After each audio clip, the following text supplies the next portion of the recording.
Mic check, mic check, mic check. One, two, one, two, one, two. How's everybody doing out there this evening, man? My name is Trill AC. Welcome to another Wednesday with the crew. We appreciate everybody for tapping in with us. First and foremost, salute to the Mars in the building doing their thing. Salute to my dog Smooth. Of course, y'all already know, bro. You know what I'm saying? Everybody that's Martin, the social, boy Daryl. It's gonna be a hell of a conversation, man. Hell of a conversation. How's everybody doing? Real quick before we get started. Doing good. I'm doing pretty good. Great. Yeah. I like I like the head. I like the head, man. We waiting on O, man. O is running a little late, but he gonna be here pretty soon. Caleb, watch your mouth. Um, I but mean, we're not shocked. We're not shocked. we not shocked. We will wait patiently for our young sir, our young Oh brother. my God, man. Salute to bro, man. He on the way. He just hit me. But real quick before we get started, man. First and foremost, we're gonna introduce this amazing panel that we got with us. Got a newcomer in the building. Miss Simply Indy has joined us this evening. We got Ricky Williams in the building. DTaylor.com in the building. The Queen Sheba in the building. My dog Ronan is in the building with us. Last but not least, the security boss is in the building with us this evening. Man. This should be a hell of a conversation, man. Mental health check. We always do it. Y'all say everybody's good. Everybody's in good spirits. Yeah.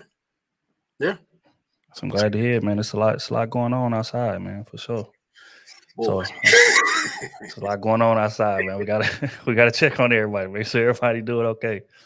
But yeah, man, if you are new here, welcome. You know, Cool Season been getting a lot of new subscribers, a lot of new fans lately, man. I just want to say welcome and salute, and we definitely appreciate having y'all. Again, we're gonna discuss some things today in regard to making a transition from being single. You know, it's a lot of people in the space and things of that nature talking to you about the difficulties of meeting somebody and the difficulties of dating and getting on the same page and all of these things. But we're gonna attack, okay, what happens when you actually find that person? How do you transition? Because being single is one mindset, as we all know. It's damn near like Hunger Games in this era. You know what I'm saying? It's the dog eat dog cutthroat world out here in the single phase, right? But as y'all know, getting into these relationships, the transition has to be made. And you know, hopefully the goal here, the solution, you know, since we are a solution based panel, the goal is to, you know, advise some people on, you know, what's some healthy ways to make that transition. So that is the plan for this evening. So real quick, as y'all already know, man, wipe y'all feet before y'all walk in the door, man. Hit that like button. It's gonna be a hell of a combo. We appreciate everybody putting up with us. All Crew Season merch is at crewseason.com. If y'all hadn't checked out the podcast that dropped Tuesday, it's on all streaming platforms. Make sure y'all tap in. It's on the YouTube page right now. It should be on the home screen. Make sure that y'all go tap into that. I think that's all for housekeeping at the moment. So we're just gonna dive right in here. The main thing about making the transition, in my opinion, is the preparation to make the transition, right? Because there is some preparation involved. We hear a phrase a lot in this space called doing the work. You got to do the work to be ready for the relationship. Do the work so when you meet the person, you can make the transition. Well, today I want to unpack what exactly is doing the work and what does that look like to you specifically. And we're going to start with Queen right out of the gate. All right. Quarter doing horse the coming work? through. How how's my audio? I'm You good. good. Yes, ma'am. Okay, Good. so yeah, you know what? I feel like I said this a couple of weeks ago on your channel.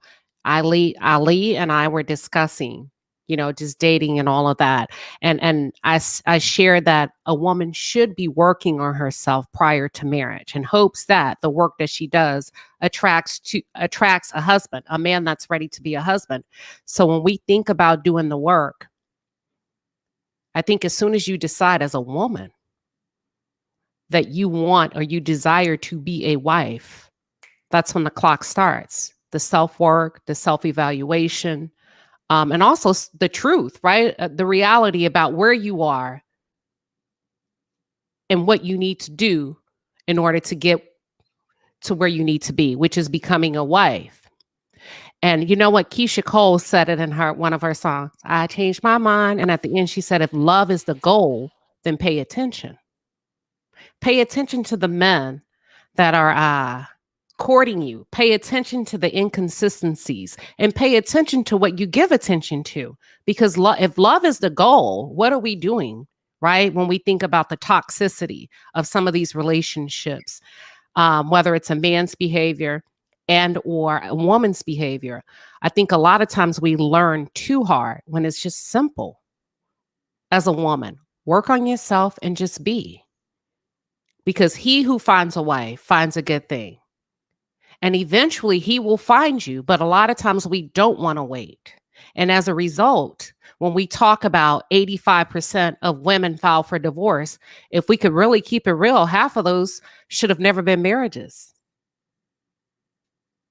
When we talk about doing the work, knowing where you are, assessing the right partner, weighing the pros and the cons, and also, are we really compatible, or am I lonely, or am I afraid that I won't get anyone else? So that's kind of my 2 cents coming out the gate. Hell of a start. Hell of a start. I agree with that. Ronan, what does doing the work look like, man, when you're trying to make that transition? I say, number one, learn how to forgive yourself first.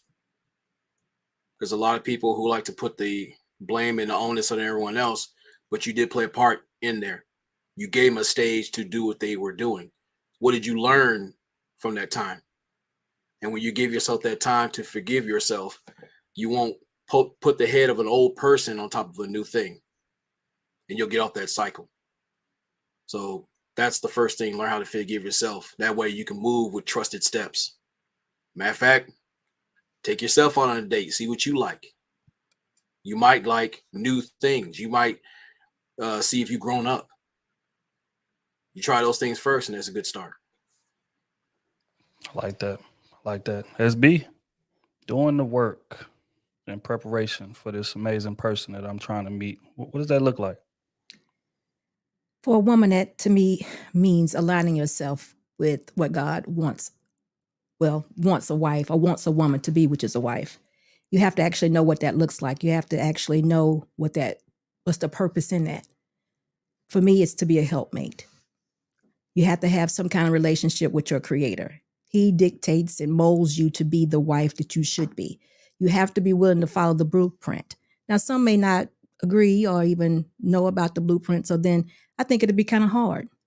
So I think it'll go more to what you guys are saying, as far as getting to know who you are, reflecting on yourself, do self-reflection to figure out, can I even handle a relationship? But the reality of it for me is the godly principles is what you take on when you speak of marriage. Then you actually align yourself with the purpose of being a wife, which God has a whole blueprint on what you should do. You have to change your total mindset and say, you know what? I have to look like a wife. It tells you what a wife looks like. She's modest. She's soft-spoken.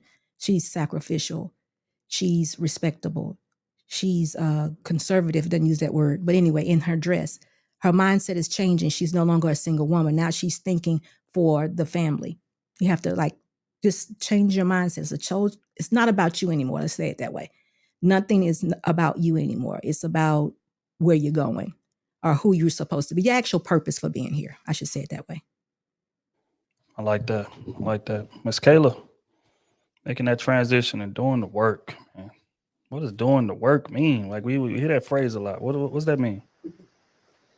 So the first thing that comes to mind, do I sound good? Yeah.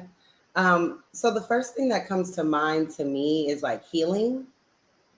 I think that is probably the most vital part of preparing for the next, or preparing for, the right partner, the perfect match. We all have, I think, trauma that has nothing to do with anyone else. It's from whatever we've been through, whether that's issues with your family, where you grew up, how you grew up, things that you've been through.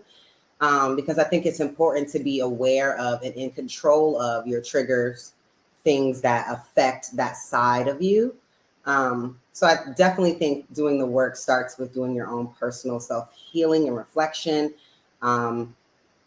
and identifying those different things, and then coming up with the tools and the tactics to deal with them, and then actively using them. Yeah, so that's the first thing I think. I like that. Rick, doing the work. What that look like? Doing the work, right? Understanding that the work never stops, it never ceases, right? Understanding that when you build a family, you are to be of service, right? We are to be in service of each other, right? And understanding that the reason why you're in a relationship is because both of you guys are giving to each other, so that way both needs are met, right? And understand, as we all say, you try your best not to make it boring. You try your best to learn new things and better yourself and improve, right? It's work. So continue understand that just because you're getting to this point and what you went through before, that there's still work to do. So when you continue to work on yourself, work on your relationship, and be of service to your mate, and that you're sure that your mate is of service to you, it's weird how things just tend to work out. Agree 1,000%. Miss Indy, welcome to the panel. Doing the work. Hello, What is hello. what's the first thing that comes to mind when you hear that phrase in preparation to get into a relationship?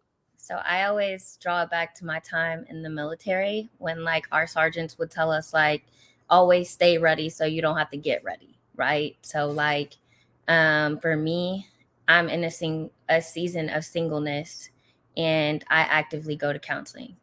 One of the things that I do whenever I'm there is we write down all of the things that I've heard from past mates or things that were reoccurring that were issues, and we get really deep in that. So, a lot of shadow work, a lot of looking at the ugly sides of ourselves and being honest, not trying to mask or mirror what we think another person wants out of us. And for me, I always look at relationships as like a relationship or a marriage is a marathon, right? You don't show up to a marathon when you've been running 1 mile every single day, ready to do 20 plus miles and everything like that. So I think just preparing yourself for that. So if you're like, you know, I know that I'm meeting men consistently that are telling me that they want someone that's going to get on their plan or their blueprint or that's going to be more domesticated, not outside all the time. Those are things that you have to look at like, okay, can I even align myself with these things?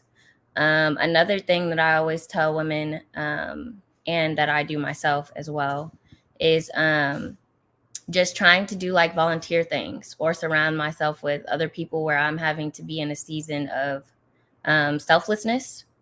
So, because how can you go from serving yourself all the time to now all of a sudden you're attached to another person and you're going to have to serve them now? You're going to feel resentment towards them. You're going to have like hesitation. And you're not going to know how to be on a team or even, take a back seat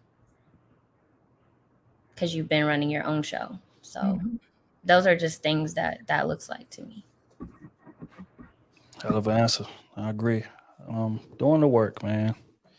I think speaking from a male perspective is just understanding that everything you've been taught thus far is gonna hinder you going into the relationship.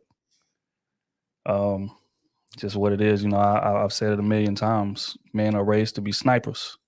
We are raised to get the most attractive women we can, and we are raised to get as many attractive women as we can. And we get that type of encouragement from everybody around us, women included, ironically.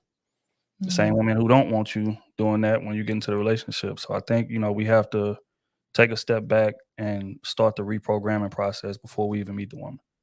Because if we wait until we get into the relationship and we feel like we're just going to be able to flip the switch and boom, be a domesticated man, you're going to have a long road ahead of you. I'm going to just say that. So, I mean, first and foremost, that comes with you accepting the fact that, hey, this is a new role. I got new responsibilities in this role. Like I'm actually trying to build something. I actually need to learn this woman. I actually need to, you know, like really dive head first and invest myself, engulf myself in it the same way that you do when you buy that brand new 2K or that brand new Madden, and you sit down there and you just play for weeks and weeks and weeks, and people trying to get you, and I ain't got time for all that. Watch out, I'm on the game, I'm on the game.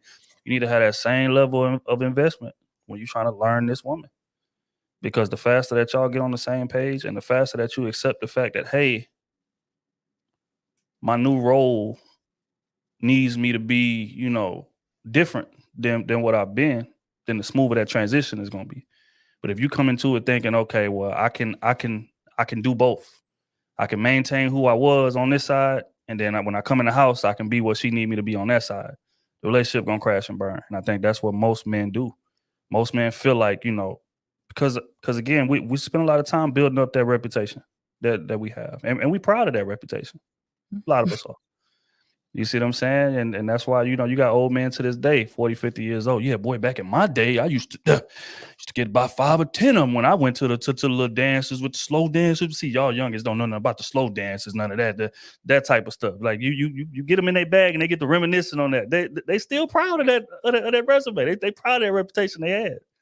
Right. But I think, you know, eventually you got to make that transition and be proud to be a stand-up husband. Be proud to be a stand-up dad. Like, and that's where you draw your you know, sense of sticking your chest out from, which is in direct opposition to what you've been doing, you know, what you've been using to stick your chest out. So I think, you know, the faster that you understand that, the better off you're gonna be. But like I said, that process needs to start before you meet the woman, because if you started during, you're gonna hurt a lot of women in the process of doing that. That first one especially.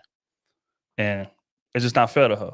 You know what I'm saying? So that would be it for me. And for two, watching the game tapes. If you already been dating, then you gotta take some time and study the game tapes from as objective of a place as you can. And I know that it's real easy to look at those game tapes, and especially if it was some cheating or something going on, and just write the old relationship. Oh, well, it was cheating, man. I ain't do nothing wrong. They cheated on me. Boom, I'm on to the next situation. I'm good. No, if you do that, you're gonna continue to repeat the same relationship over and over and over again. You need to study those game tapes, figure out what it is that you did wrong, figure out what it is that you can improve on. Even if they did more wrong than you did, you still did some wrong. You missed some signs, you didn't interpret something the way you should have, you wasn't listening, you wasn't paying as close attention as you should have in terms of attention to detail, things of that nature. Figure out where those areas are and improve on them as fast as possible. And then if you do that, you'll tend to get different results when you get into that new relationship. But if you just chalk it up to whatever big event ended it, you're just gonna repeat the same cycle over and over and over again. So those two things, you know, especially from a man, one, reprogramming your mindset and understanding the fact that everything that then, you know, that you didn't use to build your reputation will crash your relationship if you don't make the switch. And two, studying those game tapes. If you do those two, then you're gonna be off to a decent start. So that's what I would say. Real quick, man, we're gonna pay some bills before we further this thing. Miss Sandra in the building with the 20 ball. The troublemaker has entered. She said, just supporting this trailblazing conversation. This is show is quote unquote doing the work at this stage for crew season. So show some support, everyone, for these efforts. I'm grateful for this channel. And Sandra, we appreciate you. You already know that, man. Thank you so much. My dog Sheldon Ward in the building with the 20 ball. Bro say just showing love to my peoples and admiring this crispy ass $100 line in the trip. Hey, man. Hey, I try, man. Watch out. I try. Appreciate you though, big dog. You say peace, love, and naffiness, everyone. That's love, guy. I appreciate you. Congo English, the 10 ball. Simply Indy. Discernment with grace. Amen. That's facts. Appreciate you, big dog. Kenny T in the building. The man himself. Do the work and download. We not downloading that mixtape. Mods, block him if y'all can in the chat. I'm trying to unlock that feature so mods can block mods. But salute the bro, man. But all right. Gonna keep this thing moving, man. If y'all enjoying the conversation, make sure that y'all tap that like button. You know, tapping that like button is free. We appreciate everybody for pulling up on us tonight.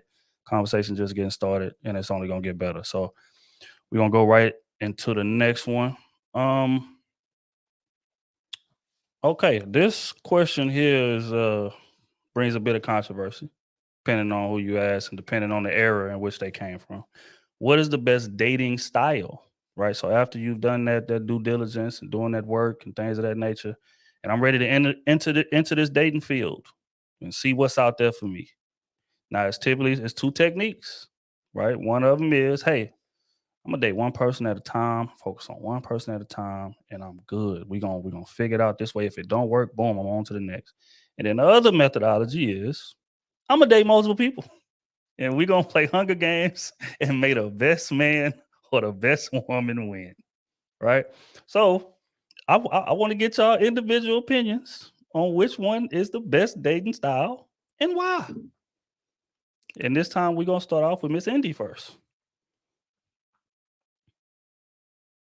So yeah, just 100% transparency. I have actually done both styles, and moving forward after learning from my mistakes and things, I focus on dating one person at a time.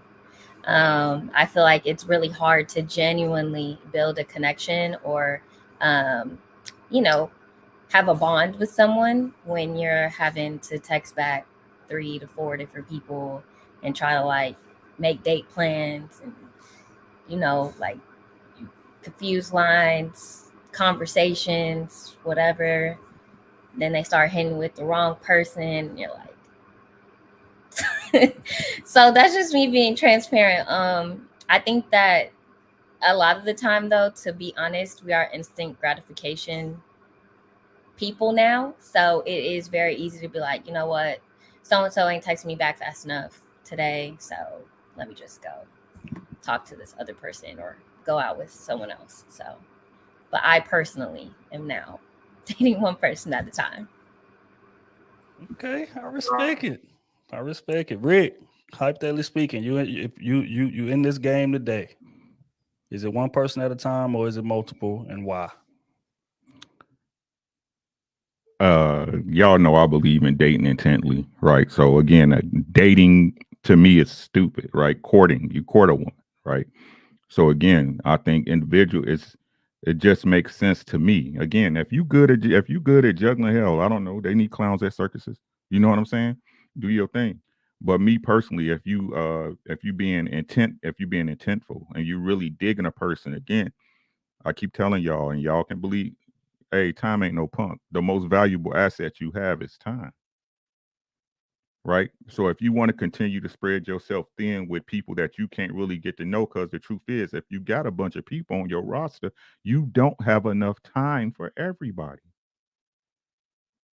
You just don't. That's just the facts of the matter. Right. So again, if you're dating 4, 5, 6 people at a time, can you honestly say that you're intently dating? Can you say that with an honest face? No, that's called weighing options.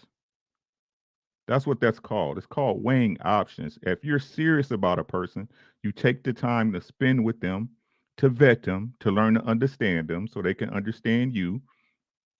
And if it doesn't work, you bow out the game gracefully and you start over. That's just how life goes. You got to catch some L's to get W sometimes, guys. It's just the way it goes. Right? So again, if you can jungle, like I said, by all means, every circus need a clown. That's what it is. There you have it, Miss Kayla. What is the best dating style in your opinion, man? Multiple or just, hey, man, I'm one at a time with it, man. What's your thoughts on that? I think that either can work depending on the person. I also think it depends on your age and stage in life. At certain times in life, you have more time and energy than other times. Um, I personally think that I know this isn't a official thing, but I think that it's fine, and I think it's actually healthy to talk to more than one person at a time, to get to know more than one person at a time. I think that before you start spending your time dating someone, I think that it's just good to get to know them as a person versus putting all your eggs in this one basket with this person that you don't know, going on dates with them and things like that. So I think it's important to like talk to people. If you're single, let people talk to you, and then kind of judge intentionally who you actually want to go out with after you kind of get to know them. Because you could be talking to someone for a couple of weeks and then, this isn't, it's not, I don't believe that we're aligned, that it's worth me taking the time to go out with you, So I do think it's important to get to know different people on a friendship level, just get to know people for who they are. Because dating is not a thing. That's not a title. They don't owe you anything. And I think when you put all your eggs in a basket of a person that you don't really know yet, especially upon just meeting them, I think that puts a lot of pressure on a person that doesn't owe you anything. I think it also puts a lot of all of your energy in one space with someone that you just don't know yet. So I think it's important to talk to a lot of different people, really get to know people before you start spending heavily intimate time with them, because then it becomes something else at that point once you start doing that. So yeah, that's what I think. All right. Look, got a little difference of opinion. I like it. Miss Queen, what's the best dating style? If you're in this game today, is it multiple people at a time, or hey man, we just one person, man, we just gonna see where it goes, man. What's your thoughts on that? I think you should shake it up a little bit. Right? Imagine, hey, I can't talk to you today because I'm on my second date with this guy. But if it doesn't work out, I promise you I'll text you back. Can you just hold on for a second? I just got to fill him out because the cruise season and everybody else says I should wait. Okay. 3 months later, hey, it didn't work out. He's married.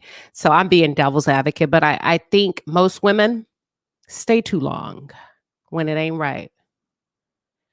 And they date one and they don't weigh their options when they should. But I also think most men have a misunderstanding of what a roster means for a woman compared to what it means for a man. My grandma used to say, you perceive the world as you are. So if your roster means that you're jumping in bed with everybody, you perceive that everybody else is behaving the same way that you do. And that's not necessarily true.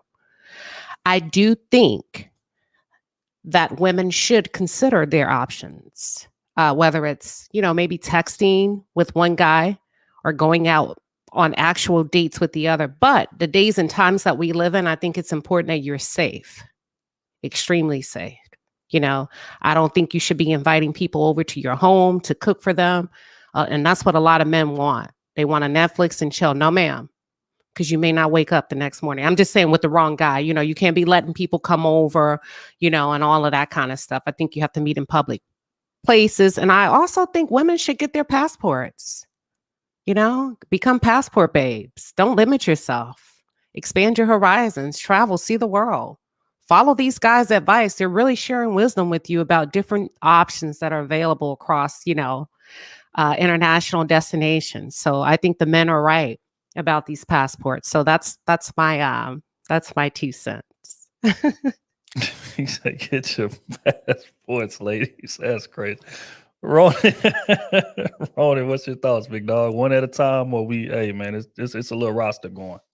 I'll say this: date conservatively. That way, you see where you're at, especially when you've been watching game footage. See how you evaluate yourself. That way, when you're ready to court, you court intentionally. When you're ready, see, like you gotta start learning how to communicate. You gotta start becoming comfortable with yourself. Learn how to talk to people. See how people work. See if you guys mesh well. It's trial by fire in a sense. Putting your eggs in one basket, that's a little risky personally, especially nowadays, because a lot of people like to put a mask on when it comes to dating. Some will date you because they're hungry. Some will date you because it's just something to do. But the thing is, when it comes to conversation, you start finding out where they're at. And you guys start meshing well and their intent follows through. You can build on that. But I say just be casual with it, not just whoring around unless you want to deal with the consequences. But when you date, go out there, learn yourself, see how you fit out there in the world, and then go from there. I like it. SB, one at a time, or is it multiple, and why? If this is a continuation of the woman that is aligning herself to be a wife, it is one at a time, and it's the one that approaches her and asks her for a date. When she does that, then she should be very intentional with him and telling him what exactly she's looking for. No playing around. I want to be married. This, and this. If he doesn't, respond well, that's not what he wants. Then she, continues on with her journey and being a wife until that one finds her, and then she can say to him, "Hey, look, I want to be a wife. Is this what you want?" When she finds that one that says yes, I think she should take her time and just walk it out with that particular one. If they're compatible, courting, whatever, dating, however we want to put it, and then become married soon. Because if they're on the same plane, it don't take long. It won't be 2 or 3 years. If they are in agreement, he wants what she wants, they have the same belief system, it wouldn't take long at all. Okay, yeah, I agree, but I do got a question though. What's the ceiling on that waiting to see exactly? Because just like you said, if you talk to him, chop it up, and you say, "Hey, are you interested in a marriage?" He say, "Yeah, I am." So how long should the woman be waiting if she in a situation like that before it's like, okay, this done went on a little too long. It's time for me to move around. Well, if he says yes, it's moving. It's moving right along really quick. One day is probably like 5 days because they're building on what they both say that they want. If I'm answering your question correctly, I might not be.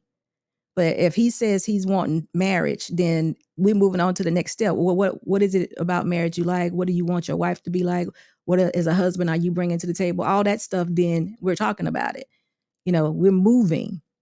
When you're really interested in somebody, well, in some cases, when people are really interested in each other and they want to take it to another level, it goes there. It's none of that game plan. I talked to you this week and then I might hit you up next week. It's not like that. They really have found what they're looking for.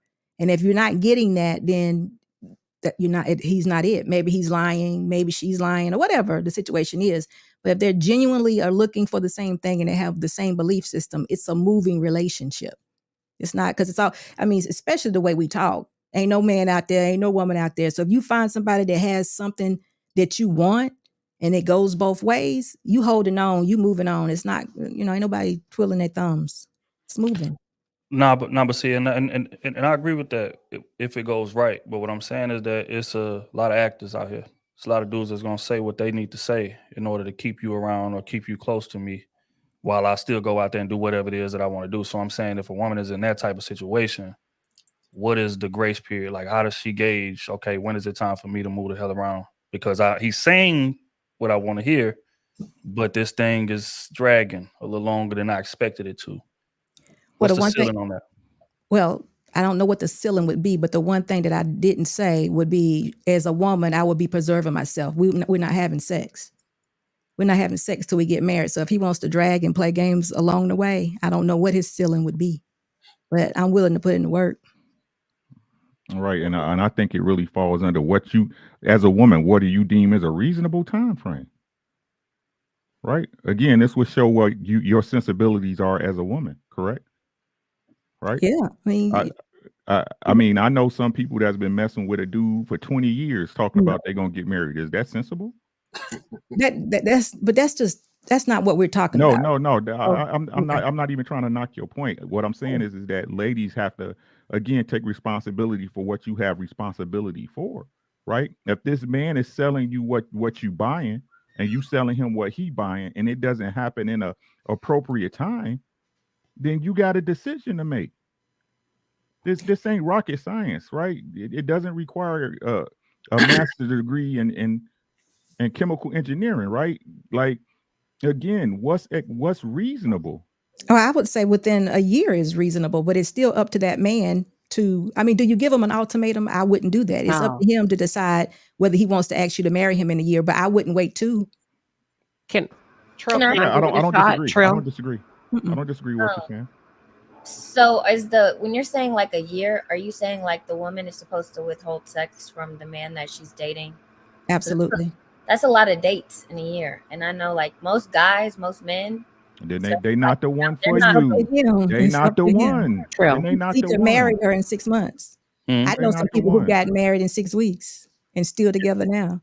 Has anybody on this panel done that though? I got married in 6 months. Absolutely, I did.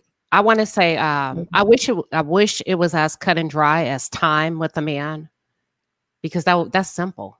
That's a very simple plan strategy to follow. And most people that want to be married would be married. But I think there's some other components that play into that compatibility and also consistency.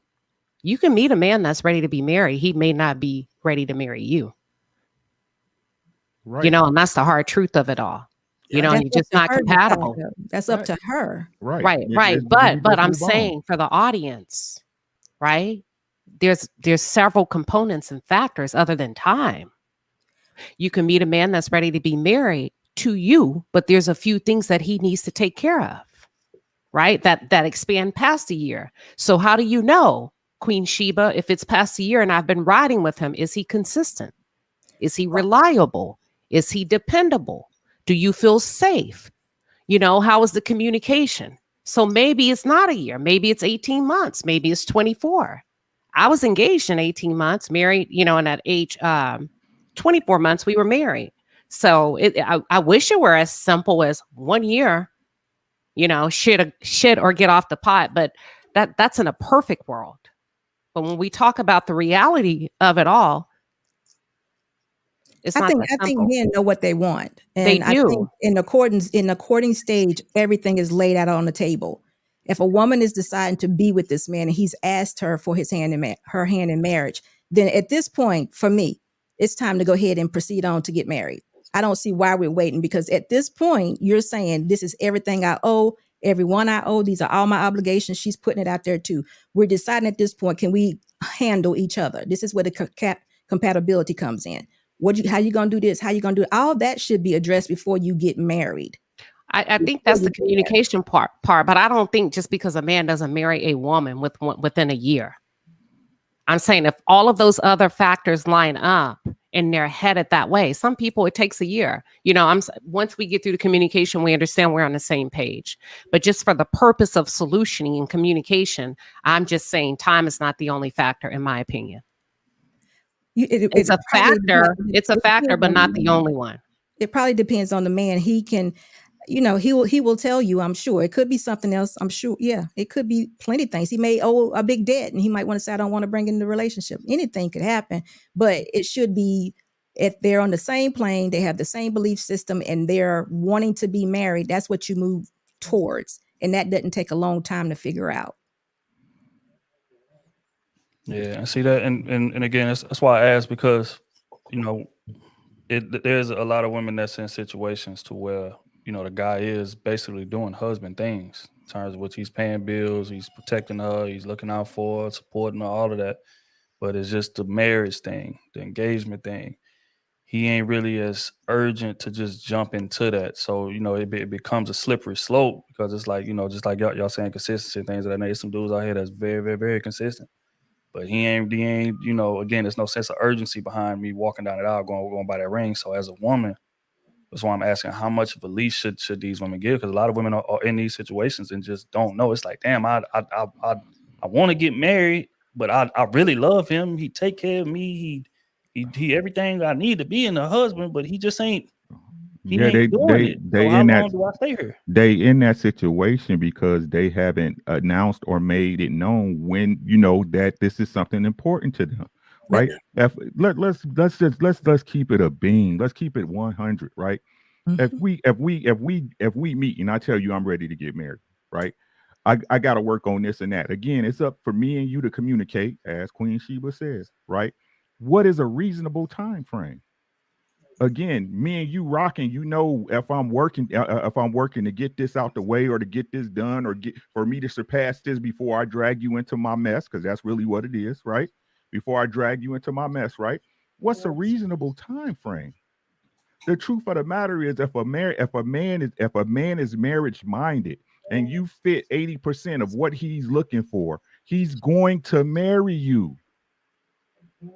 Now Queen Sheba said time is not the only factor, but if that is a standard or something that you set, right, saying, hey, okay, you got to handle this. I think this is a reasonable amount of time. Again, if you his lady, you should be helping him handle it, whatever your part you need to play in it, whether it's processing paperwork or giving him the motivation to do so, whatever, right?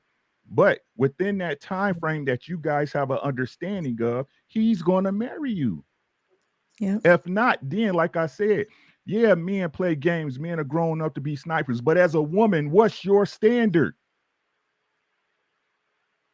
As a woman, is your standard just to be dragged along because you was getting this met, even though at the end game you really wanted to be married? Or is it to set your ground rules firm, and if it don't happen the way you as a woman, because you being a lady at all times, you giving him the examples of showing, hey, I'm a wife, I'm ready to be a wife, right? And if he not moving to what y'all both talked about and need, why are you still there? You can only get dragged if you hold on to the rope. Trill, it kind of sounds like what you're describing is that they didn't have a meeting of the minds when they initially came into it. It's like what Ricky just said, that he didn't take us serious, or it wasn't even talked about. He may do all the things he's supposed to do or looks like a husband, but it was never discussed that I want to be married. I'm not here to be a long-term girlfriend. None of that Nah, was but said. no. But see, what I'm saying is, in a lot of situations, it will be discussed, and the dude will say what needs to be said in that moment because he know that I got a good one. He know that, you know, and again, I may want to marry you one day, but I'm just out here in the field, or I'm whatever the case may be that's keeping me from doing it. But he know I got a good one, so I'm gonna say what I need to say to keep you close to me. It's a lot of dudes who do that, and then once they get okay, so now she at ease, I got her at ease, and now I'm getting what I need to get from her. I'm keeping her close to me, but in her mind, which is what I'm asking, because there's a lot of women in that situation. You know what I'm saying? Now I know what I would tell them, but again, you know, we podcast, and I want a bunch of different ideas. I want everybody to be able to, you know, for them to hear from different perspectives, right? What should this woman be looking for that says, okay, he playing games, I'm gone, compared to, okay, he's trying to work toward a spot, whether it be a financial spot, whether it be whatever the case may be, and he does want to marry me, but he's like realistically trying to work to a spot. How does a woman differentiate that? Whether or not she getting her time wasted? That's what I'm asking, because like I said, dudes will say what needs to be said at the beginning. They might have had that conversation blatantly, and he said what need to be said, but then drag his feet when he get into the relationship. And that's what I'm saying. How does a woman navigate that? It's straight There's up a communication. So It's got to be. there's a book called The Psalms 31 Woman. Get it, read it. And the author laid out, first of all, when you meet him, if he's ready to be married, you would never have to ask him. He's going to let you know straight up. A man with good intentions, a man that's ready to be a husband, not just a man that's looking for a wife, is going to let you know. You'll never have to ask him, where is this going? He's going to let you know. Now, you may not make the cut, but he's going to let you know what he's out there doing. That's all I have. But that's what I was going to say, the whole thing about actionable intent. You got to have those uncomfortable conversations. And if he's a man as he says he is, he's going to stand on that. This is why I need this window to get this prepared to do this. There's no goofiness or just having you hanging on to the rope just to dangle up there. It's that I'm serious about this. I'm showing you with my actions, words, and intent. It's not lip service. Some things may take a little time. That's why, you know, Trill mentioned what is the reasonable window, because some individuals want to marry the idea rather than the man who's offering that place to be, because we have to prepare ourselves to take that place. Some just like the title, but they hate the responsibility of said title. I think that also looking at, you know, like men who are ready to, what you said, like be married and be husbands and not just looking for a wife, they focus in a lot on themselves. So like as I've been dating, the great men who like stood out for me anyways were the ones who were holding themselves accountable, looking at themselves. They weren't focused on sex. They weren't focused on trying to do those things. They were focused on their plan and vision, because they're looking at y'all's future together, whether it's for you or for another woman that they might marry. And it's consistent along that board. So I think that their actions more than their words definitely aligned than anything. Yeah, I agree. Here's a question. This ain't even on the docket. We done took a detour, but I mean, I like where it's going. So I mean, this is educational. How does she approach that conversation? Because we spoke about earlier, you don't want to give a man an ultimatum, and that's 1,000% right. You don't. He's just, that's going to do more harm than good. But how does she approach that conversation without giving him that, but establishing, hey, this amount of time passed, I'm going to be expecting certain things. How does that conversation happen? How does she sit them down, and what needs to be said to get that urgency across? Go ahead, Kayla. I think one of the easiest ends to this conversation, and this is just my experience, is not only have I made it clear I want to be a wife, I made it clear I don't shack. So there will be no you living here, me living with you. We're not doing that. So one is seeing if you're serious. I start talking about the living situation. We start talking about the living situation. My lease gonna be up soon. Your lease gonna be up when? What's the plans? That's how I opened the door to the conversation, because the door was already open, because it was very much, we've been doing this for a year, you want to move in, no, like, okay. So, so I do think talking about your living arrangement can open the door to that conversation, and getting him to start talking about what is his plans. Because if you want to buy a house, that's a process. You would know about that. You know what I mean? If that's something that he's looking to do, or if he's looking to upgrade or move to a bigger space, that's a process. So I think starting there will open the door without it being like an ultimatum, but a reminder, like, I don't shack up. So if we're going to make this next step, what are you going to do? What are you going to do? That's just my opinion. All right, I like it. I like it. Again, I'm asking these things, man, because it's a lot of women that be confused, man. They be in our DM box all day long, man. He's showing me this. I think it might be that. What do you think it is? Da, da, da, da. So again, I just want them to hear it from other people, because like I say, I already know what I'm gonna say, but I want them to hear it from other people, man, and y'all delivered as I knew y'all would. Real quick before we move on to the next question, we're gonna pay some bills, but I'm hearing that the likes are at a egregious level. And y'all know we will cut the. Make sure y'all tap that like button, man, if y'all enjoying the conversation, man. We appreciate everybody pulling up on us. All right, we're gonna go ahead and pay some bills really, really quick, and then we're gonna go to the next question. I'm enjoying the conversation so far, man. Y'all enjoying it as much as I am. I feel like it's very useful, very, very educational. Very Let me ask you a question though, because y'all are men. Mhm. Do men that are really ready to be married and they have found that one that is on the same page, got the same belief, he thinks she could be his wife and mother of his kids and all that, do they really drag their feet with those type of women? I would say it depends, right? More times than not, no. Just to answer the question bluntly, but it depends, because certain women express that they want a certain type of marriage, and if I love this woman, then a lot of men feel obligated to provide that type of marriage. Now, whether that's unhealthy or whether it's not, I'm just giving you the mindset, and that's why men say, "Well, I can't get married until my money is right." Because I want to be able to give her the ring that I feel like she deserves. I want to be able to give her the wedding that I feel like she deserves. I want to have the house and the infrastructure and stuff set up that I feel like she deserves. And right now, I'm just not there. So a lot of men would start. And I'm talking about the men who intent about being married. I ain't talking about the men who just saying what need to be said so I could drag this along.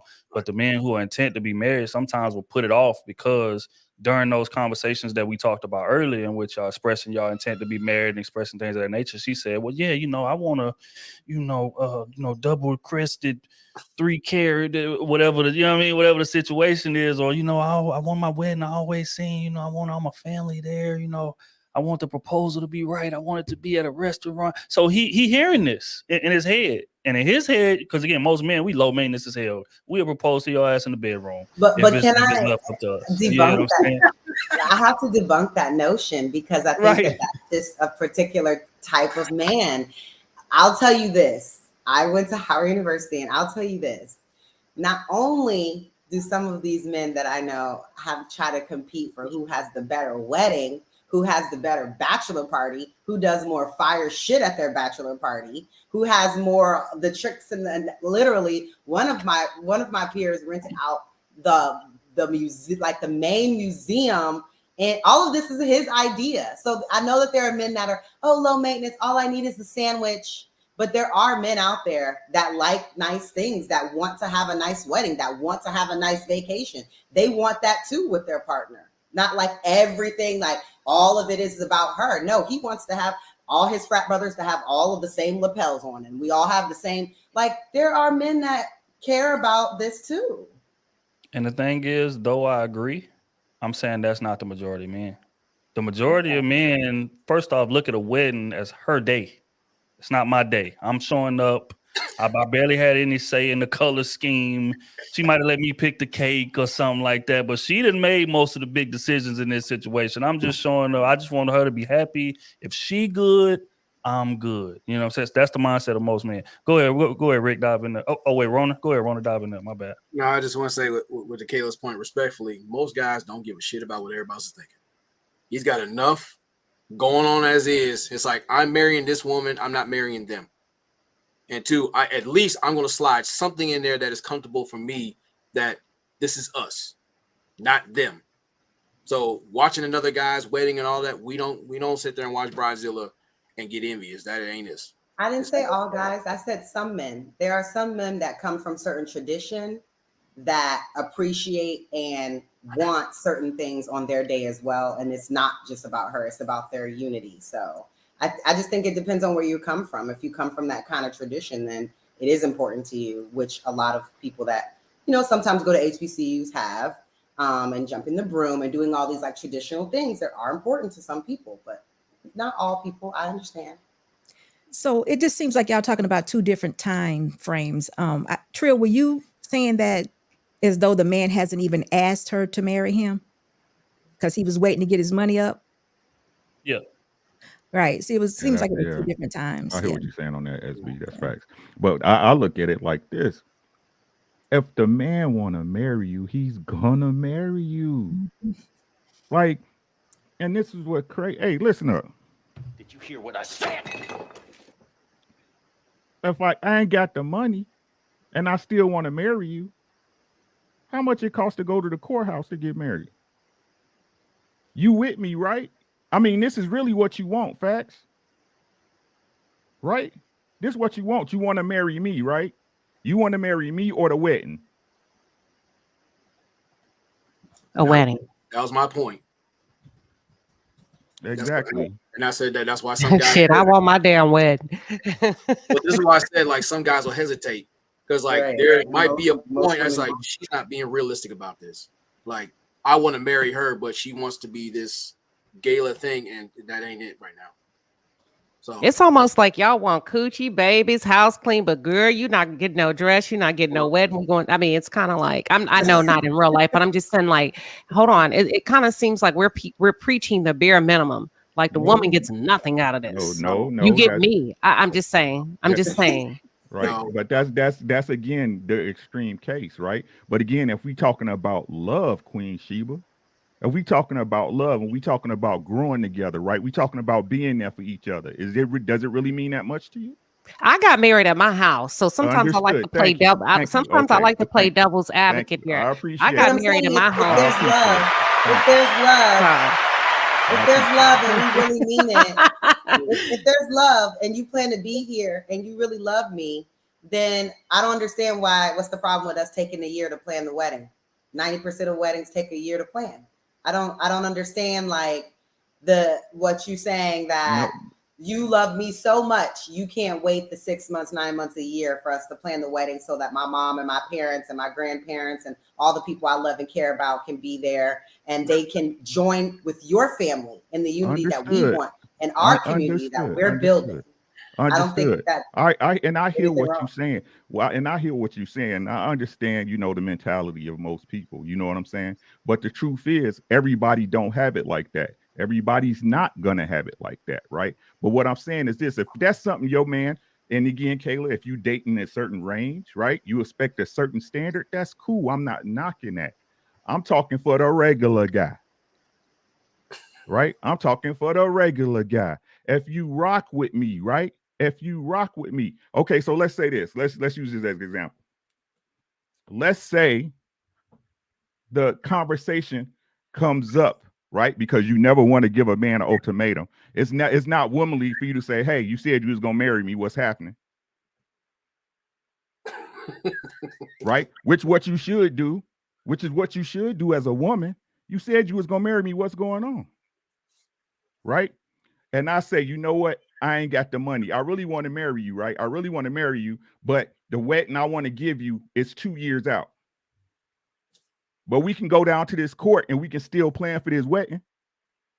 You will get your wedding in 2 years. You want to get married, right? Because you just brought up to me, like y'all said, the time frame. What about the time frame? What's the time frame? Right? We rocking. That's what I don't get about y'all. We supposed to be rocking. Yeah. Right? And this why, if you want me to keep it a buck, Trill, Did you hear what I said? this is why you didn't get married.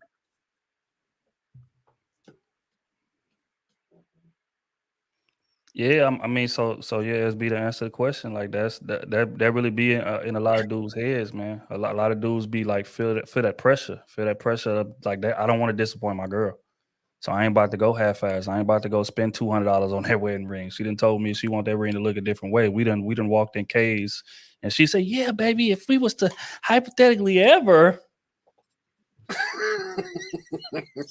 That one right there, baby. It's that one right there. You know what I'm saying? So again, as a man, we taking mental note of this. And it's like in his head, if he ain't there yet financially, like, damn, all right, I gotta pick up some shifts. I gotta do something to get like that's how men work, because we automatically just problem solvers, especially if we really love this woman. So we talking about marriage, and that man's intent on marriage.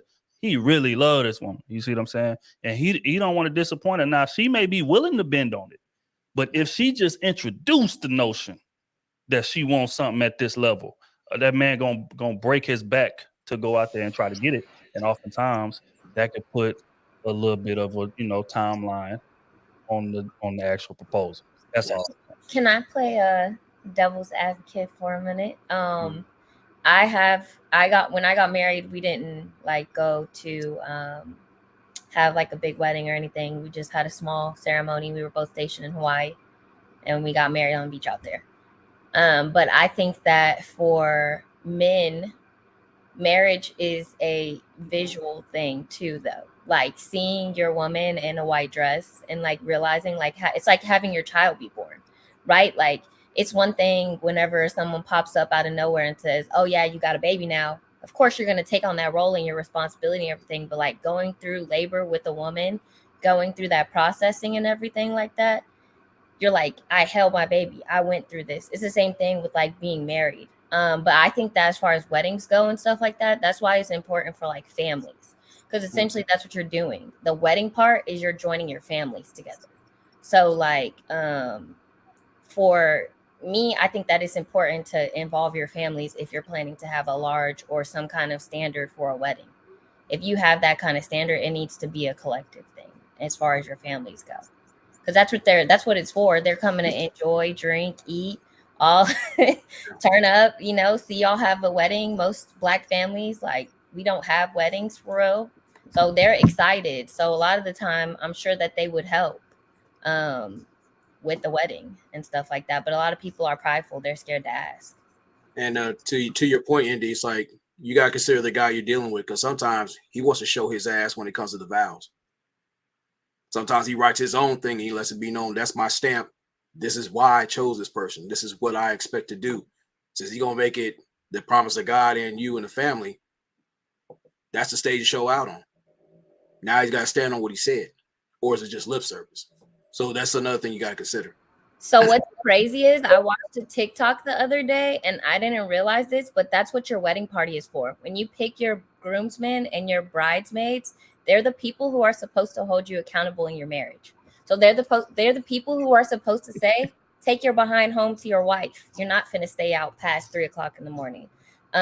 You're not walking out on your marriage. You signed up for this. I watched you in front of all of us and God. And I didn't know that that's what, because they don't tell you that part of what that symbolism is for a marriage. And so I was like, wow, that's crazy. Because a lot of people's friends and family aid in the detriment of their marriage. It's facts right there. Real quick, I'm a Queen that recommended a dope book for y'all to check out right quick. I'm gonna pull it up because it won't let us post a link in the chat for some reason. But yep. called In Search of the Proverbs 31 Man. Queen, you want to give a little background to it? I accidentally said Psalms 31. Dang, I'd be like tearing up stuff. But this is one of the most phenomenal books, especially if you haven't had like a role model or a father to be able to teach you what to look for. And this book is so straight to the point. And I'll just leave it like that. It's on Amazon. And the title is In Search of the Proverbs 31 Man. And the reason why it's titled Proverbs 31, because a lot of people tend to focus on the woman, but it's actually a man that was describing his woman.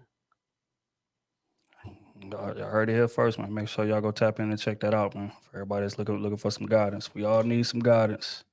So y'all tap in. Real quick, man, we're gonna pay some bills and then we're gonna get to the next question that I got for y'all. I appreciate everybody for tapping in, man. Everybody that didn't hit the like button already. If you haven't hit it, make sure y'all tap the like button. We appreciate y'all pulling up on us, man. First and foremost, OT in the building with the 50 ball.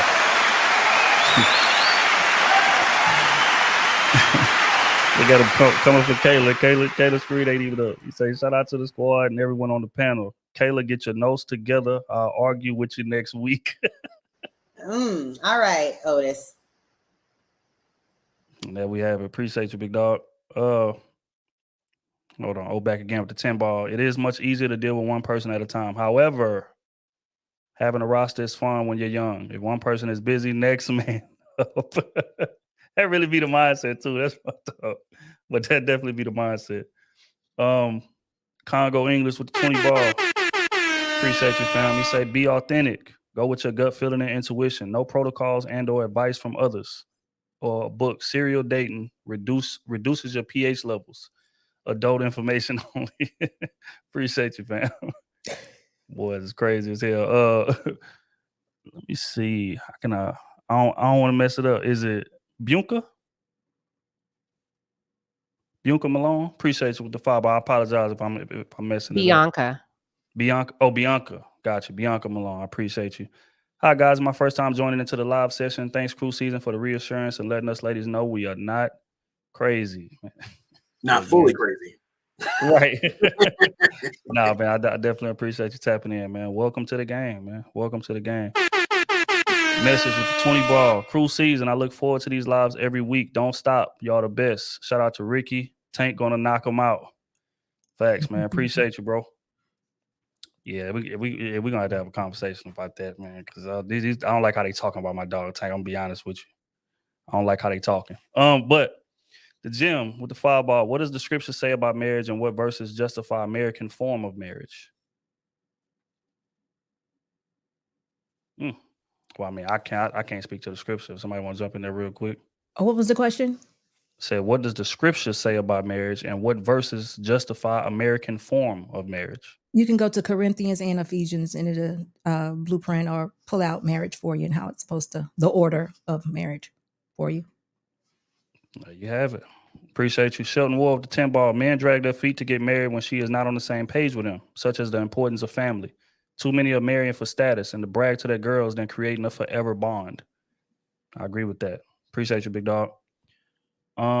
Miss Amy with the 10 ball. Trill, thank you for this platform. I tried both dating styles. I agree with SB and Ricky. Look, appreciate you, Amy. Yeah, man, it's different ways to get there. But you definitely got to do what's best for you, man. That's for damn sure. I appreciate you. My dog Marvel Bishop in the building with the hundo. Look, man, like I always say, when you got rich friends, man, these type of things happen. I appreciate you, bro. Say, Crew Season Trill, what up? Appreciate you pushing the culture as always with these conversations. I may have to pull up on a live one night if permitted, of course. Keep doing your thing, and shout out to the award winners. Bless. Appreciate you, big dog. Yeah, man. You already know, bro. Whenever you trying to come up, man, just hit me up. You already know you more than welcome up here. Shelton with the 5 ball. In my opinion, men aim to please that woman while the woman aim to get pleased by that man. That's why the dating pool today is horrific. No balance. I agree with that. Sandra again with the 50 ball. I appreciate it. Let's see what trouble she causing. Let's see. Trio, from one Capricorn to another, you regularly say watch men's actions over words. I'm with Ricky. Women are not discerning enough on the front end, and it hurts them. Good protection advice. What are panelists' proposal time frames? That's a good question. Let's go down the line. As B said, 1 year. Mhm. Okay, let's go down the line. Rona, time frame on how long that woman should wait before it's like, okay, this ain't going where I need to go. I'm out. I say around a year at the most, year and a half, depending. But once I see it, I let it be known there easily.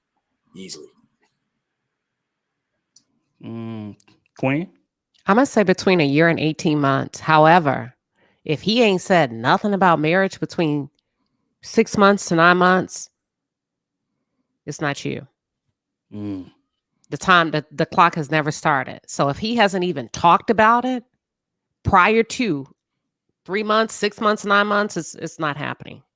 So there has to be a talk before the clock starts. To me. But go ahead. Miss Kayla, time frame on it. How long should that woman wait around? For the proposal, I would say a year or so for the proposal. To actually be married, no more than 2 years.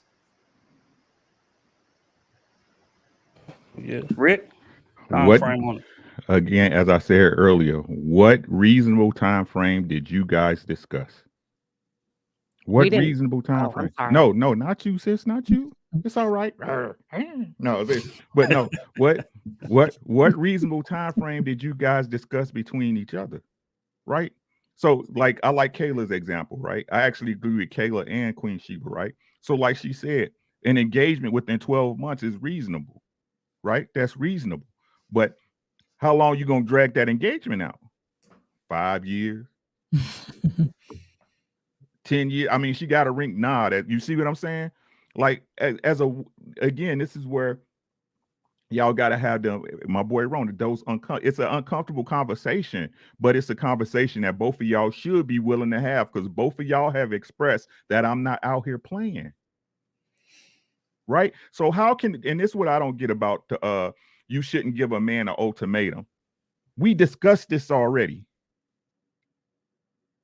You see what I'm saying? Why is it an ultimatum, me bringing it up, if we already discussed? The reason I'm with you is because I was dating intentionally, right? And you said you was the marrying type. You was ready to get married. So when I bring it up, especially if it's on the time frame that we discussed, why you mad, dog? Oh, you ain't really trying to get married. That's what it is, right, Pop? Right? Because otherwise you're gonna sit down and we're gonna have a grown folks conversation. You know what? This is what's in the way. But why is that conversation even being had? Because if we here, we in each other's business. Did you hear what I said? We're in each other's business. Right? So you know why the time frame, because as a man, I'm already come and tell you, hey, babe, you know what? I knew we had this date set for blah, blah, blah, but we got to get this taken care of. This is the time frame. You agree with that? Is that reasonable for you, sweetheart? But that'd be too much like right, though.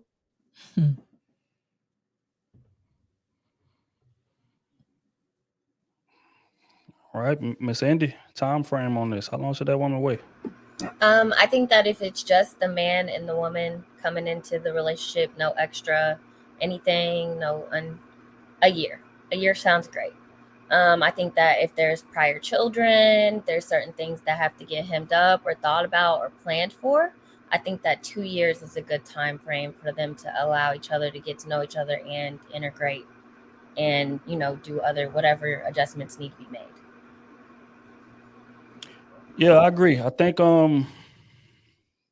man, it's tough, because the wild part is that a lot of times before you even get into the relationship, y'all done been messing with each other for a while at that point. So I think that kind of depends on that too. But let's just say, hypothetically speaking, for the sake of this question, that y'all done went on a couple dates, this, that, and the third, hooked up maybe 3 months ago. Y'all been knowing each other 3 months, 4 months. I think from that point, 18 months. Anything past that is just, all right, what are we doing? You know what I'm saying? So that's how I see it. But, a lot of times, like I said, people been, knowing it, kicking it, and off and on and situation shipping for a year already. And then it's like, if that's the case, then nah. Now we got to speed up I that do think, timetable a little bit. yeah, I do think also a good indicator to know, or at least the people that have been super serious, the good indicator to know is how fast they ask you to be exclusive and how they ask you. I think my most serious relationships, we was exclusive within 60 days, and they made it a gesture to be like, I want you to be my girl. This is what I want for us. I think that's an indication to show for you to see how serious he is and his urgency to get there based on how he makes that transition from talking to dating to being in a relationship. I agree. Sandra, appreciate the question, man, as always. All right, I think. Oh no, Smooth in the building with the 20 ball. Say I see it all, but no nothing. God love. Shout out to my dog, man. My dog gonna be back on these paddles real soon, man. He taking care of some business right now. Appreciate you, bro. One True Diva with the 5 ball. How you king you wait should depends on the age because of the level of experience in dating. 18 to 25, limit should be 2 years. 25 to 35, limit should be 1 year. 35 to 50, 6 months. 50 and up, 3 months. Damn, 3 months. I don't understand how you king, you wait. Somebody like explain that to me. I don't Well, understand what they're but saying. basically what they're saying is like how long you wait should depend on the age.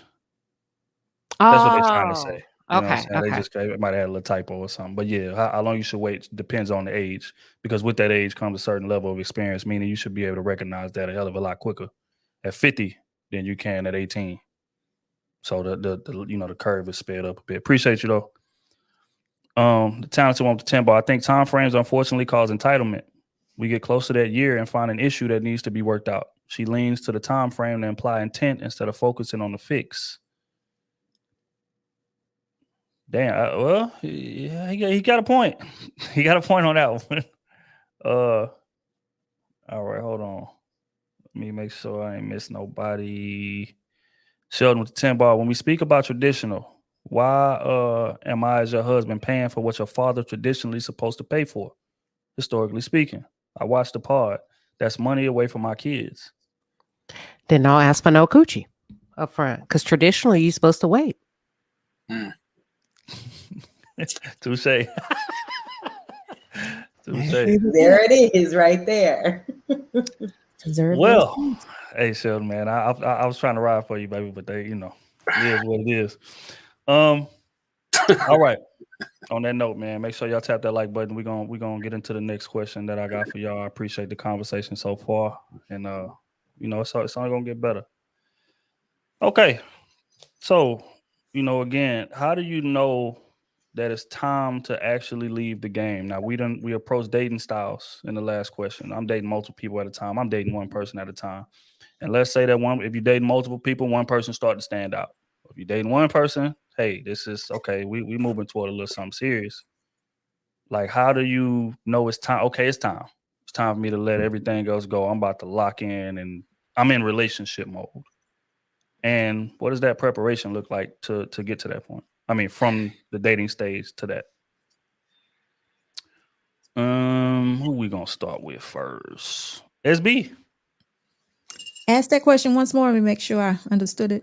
Yeah, so just like you said you dating one person at a time, and everything going good. Dude standing on his word. Y'all moving in the direction that you're trying to move in. At what point do you say, okay, it's time to like really lock in? Like this is going somewhere. And then how do you prepare to, I guess, make that transition from the dating to the we are item now? Well, I think if you were dating others prior and you have people calling, what have you, you let them know that you're now in a relationship and you're pursuing this, you're in a serious relationship, and please don't call me anymore. So you tell all the exes or whatever, the other men know, tell them what you're doing. And you be just very intentional about adapting or adjusting to the man that you have said now that I'm serious about. And you just continue to build on that relationship. And again, that's where the vetting and the courting starts. You start laying everything all out and just see exactly what his plan is. You have him tell you your plan and just see if it's something that you can actually do. Can I actually follow this plan? You just turn everything else off. You just get into this person and learn all you can about him while laying everything all out on the table. That's what I would do. Well, that's what I did way back then. Like it.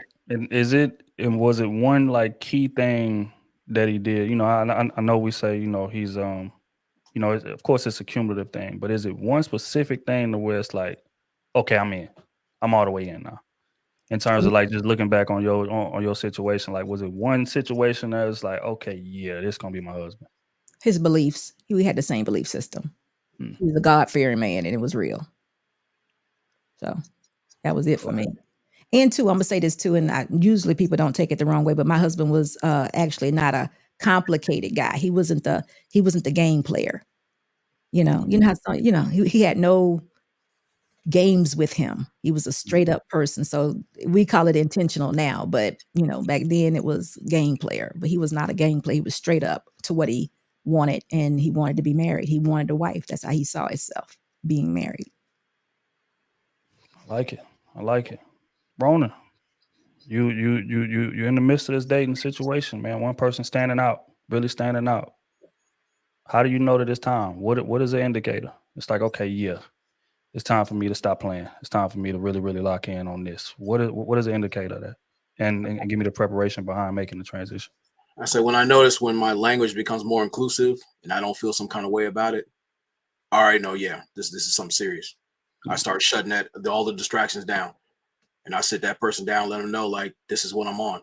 This is my trajectory, not my potential, my trajectory where I'm going, and see where she's at with that. And, we roll with that. That's what's up. And mentally, I prepare myself by doing things prepared to be inclusive, like setting things aside, talking about resources, time, my management, my schedule, things like that. Like if they really matter, they are part, and not just an agenda to do, but taking what they have going on and be considerate and start applying that little by little, and remind that person like they're there for a reason, not just not as an indentured servant, but you're a participant in where I'm going. That's what I know. I like it. And then another question, in terms of that indicator that, hey man, it's time to lead a game. Is that more of a I see something in them thing, or is that more of a okay, I'm ready thing in terms of weight? I immediately know when I know what she's feeling within myself, where I'm maturing in a way that, yeah, I'm out here, things are cool, this is decent. But when she brings something different, like unique, like challenging me to be better than I was, and that's like the direction I was going, I said, yeah, this is something that I can build on rather than just some plaything that I can drag along and waste time. If I can really take that seriously, I'm really blunt about it. Very blunt. Like it. Hell of an answer. Queen, how do you know it's time to lead a game? It's time to stop playing. I'm about to lock in. This is my man. What indicator? Give that away, and then give me the preparation. That okay, I'm getting ready to go into this. Security boss making me laugh. Hold on. My husband was his words were opposite of his actions. Because when we first started dating, he's like, "Oh, I'm not looking for anything serious." But he always called me, "Hey, I'm in your area. Do you need me to drop off anything? I'm headed by the grocery store." And I'm like, he said he doesn't want a relationship, but he's always checking on me. That was a flea flicker. But go ahead. That was a what? That was a flea flicker. Go ahead. Basically, alley-oop. Yeah. And normally it's opposite, right? A man will say stuff and then his actions do not match. But he was so lovely and so kind. And I felt so safe with him. And then one day he said, I was meal prepping. I was competing. And I had to go to the store. He says, "Do you need me to go to the store with you? It's kind of late. I'll drive over there." And he drove from his apartment to mine. And I was like, oh, hell no. He likes me a lot. And that's when I just started I said, I'm going to be a little bit more vulnerable with him. I'm going to kind of be a little bit more delicate.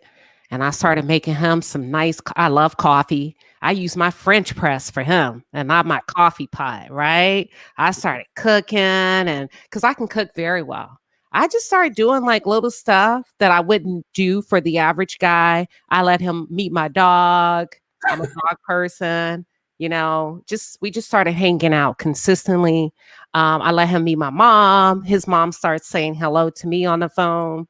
Oh, And I started including him in my plans. Stuff like, hey, I'm going to go buy salada. You want a salad? I'm supposed to go to Papacitos. You want me to wait until you get off? Just small little things like that. Or I'm going to the gym tonight. Are we going to go work out? You want to go to the park to, go for a jog and stuff like that. That's it. yeah. I like it. I like it, man. Like I said, I feel like I was watching it as you were talking. Hey, I'm lovely. I know how to treat a man. I may act a fool on these panels, but I'm an excellent wife. And my husband tells me that all the time. And he blesses me every morning before he goes to work. He kisses my forehead. He says prayers over me. I'm a good wife. I bullshit a lot out here because I get to, cut up and have a good time. But I know what time it is in my house. That's real right there. That's real. Miss Kayla. What is the indicator, man? It's like, okay, I'm out here, I'm going on dates, whatever. But this dude different. And I'm about to take this very, very, very seriously. What is the indicator and give me the preparation for you to make that transition? I think the number one thing for me, and she touched on it a little bit, but how considerate he is of me is one of the top indications that I should start taking him serious. And I think that he's someone that I can really, possibly go the distance with. I think that how he makes space for me in his life, not only does it make me feel safe and secure, it makes me just more confident in our connection and our compatibility. So I do think that just a man that's considerate of you, it makes me want to be considerate of him. Like he starts, like just like you, Shay starts, and I'm like, okay, well maybe I should pull up some, take some food to his job. I mean, and I, start doing stuff like that. And I do think that, I think that overall, when it's time to leave the game, I think that could be in tandem of you making a decision that you're ready to settle down and you meeting the person that makes you feel like you don't want to be in anybody else's space, period. And so this is it. You know what I mean? Even if I'm not ready, let me go ahead and get ready. Or let me tell this person I'm not ready, but I'm working on it and let's work together to get ready because they ain't going nowhere. This is it. You know what I mean? So I do think it could be in tandem, one of the two. But for me, I consider it, I know that it may be time to leave the game for a particular man and ice everybody out based on how considerate he's of me and him making plans for me. So in his life. So yeah. I like that. Another question I got, that giddy feeling that you get, because I could just hear you talking about it and I could just see the giddiness, right? Once you done made that decision, it's like, wait a minute, and this is going somewhere. Is that giddy feeling a scary feeling?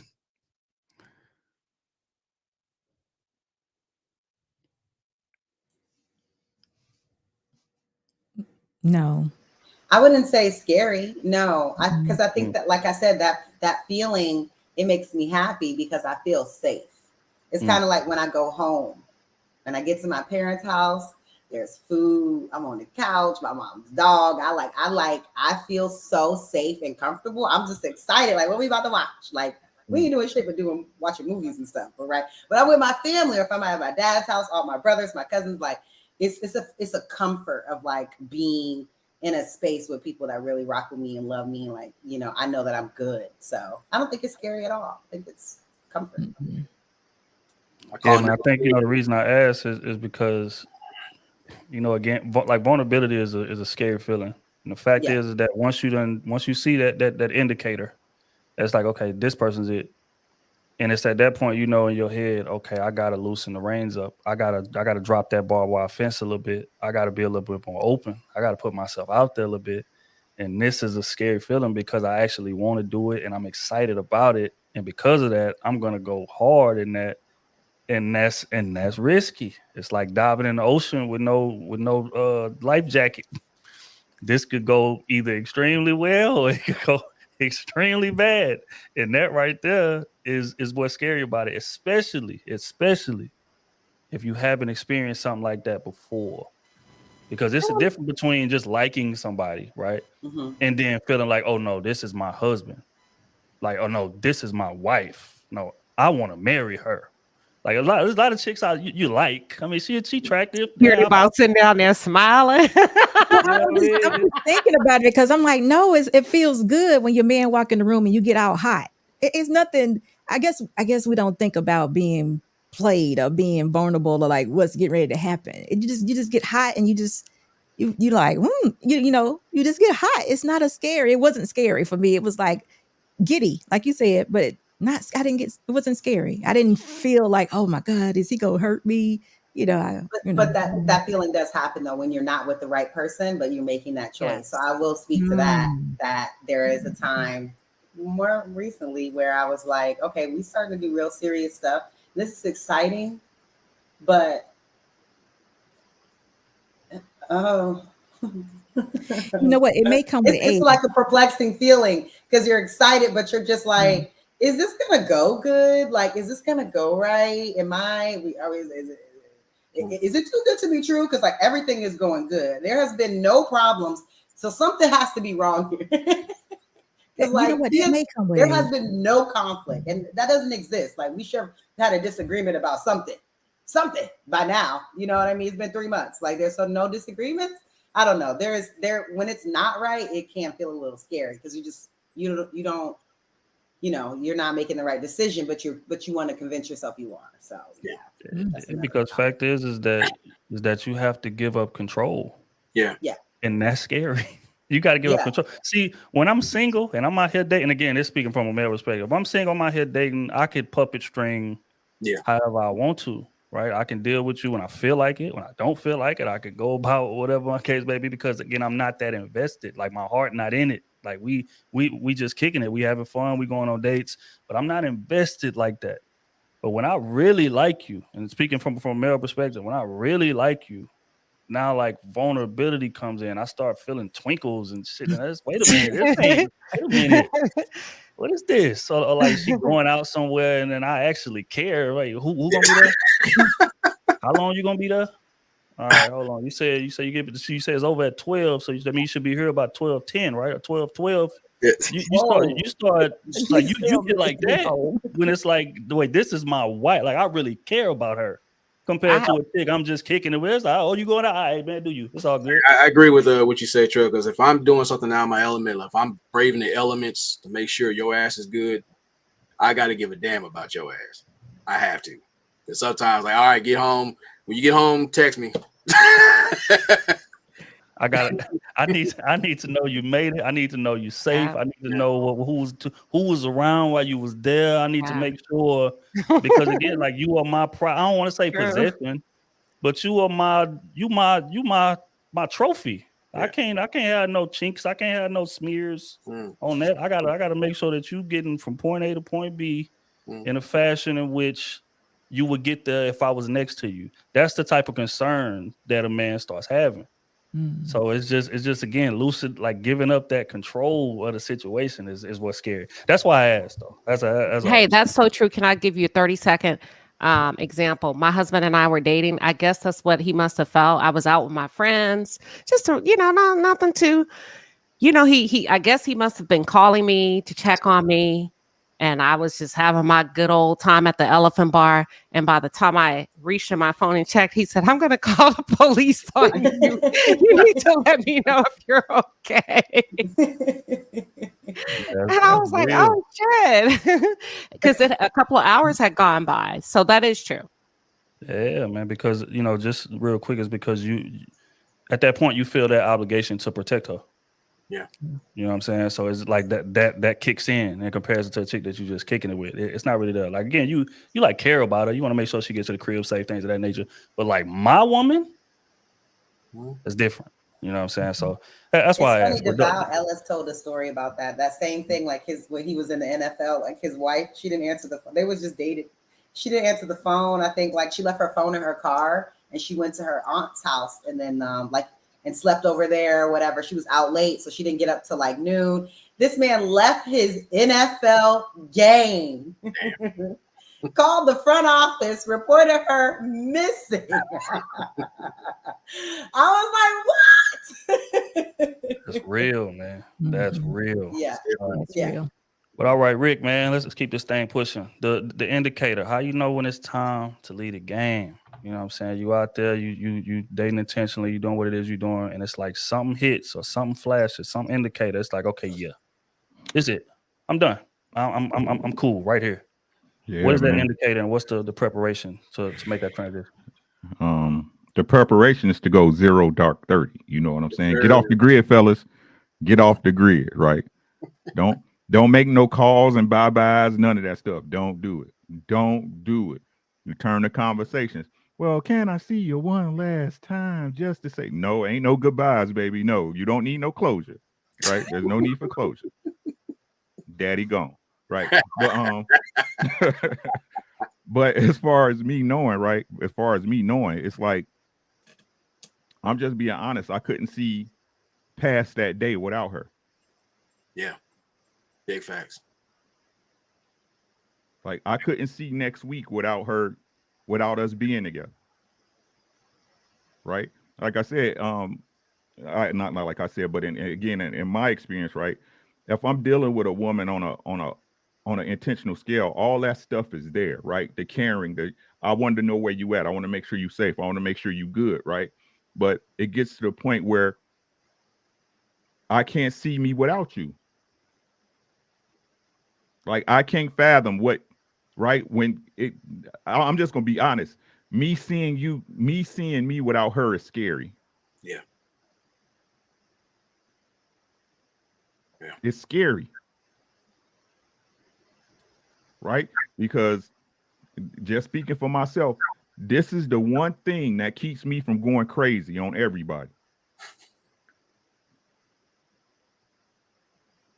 It's the one thing that gives me a reason to care.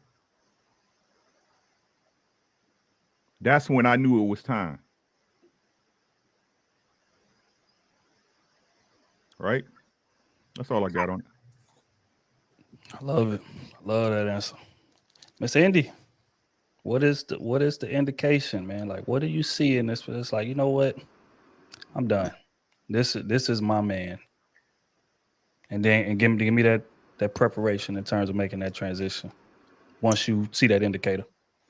So for me, I'm always busy, right? So like I'm always filling up my time with things personally, like now.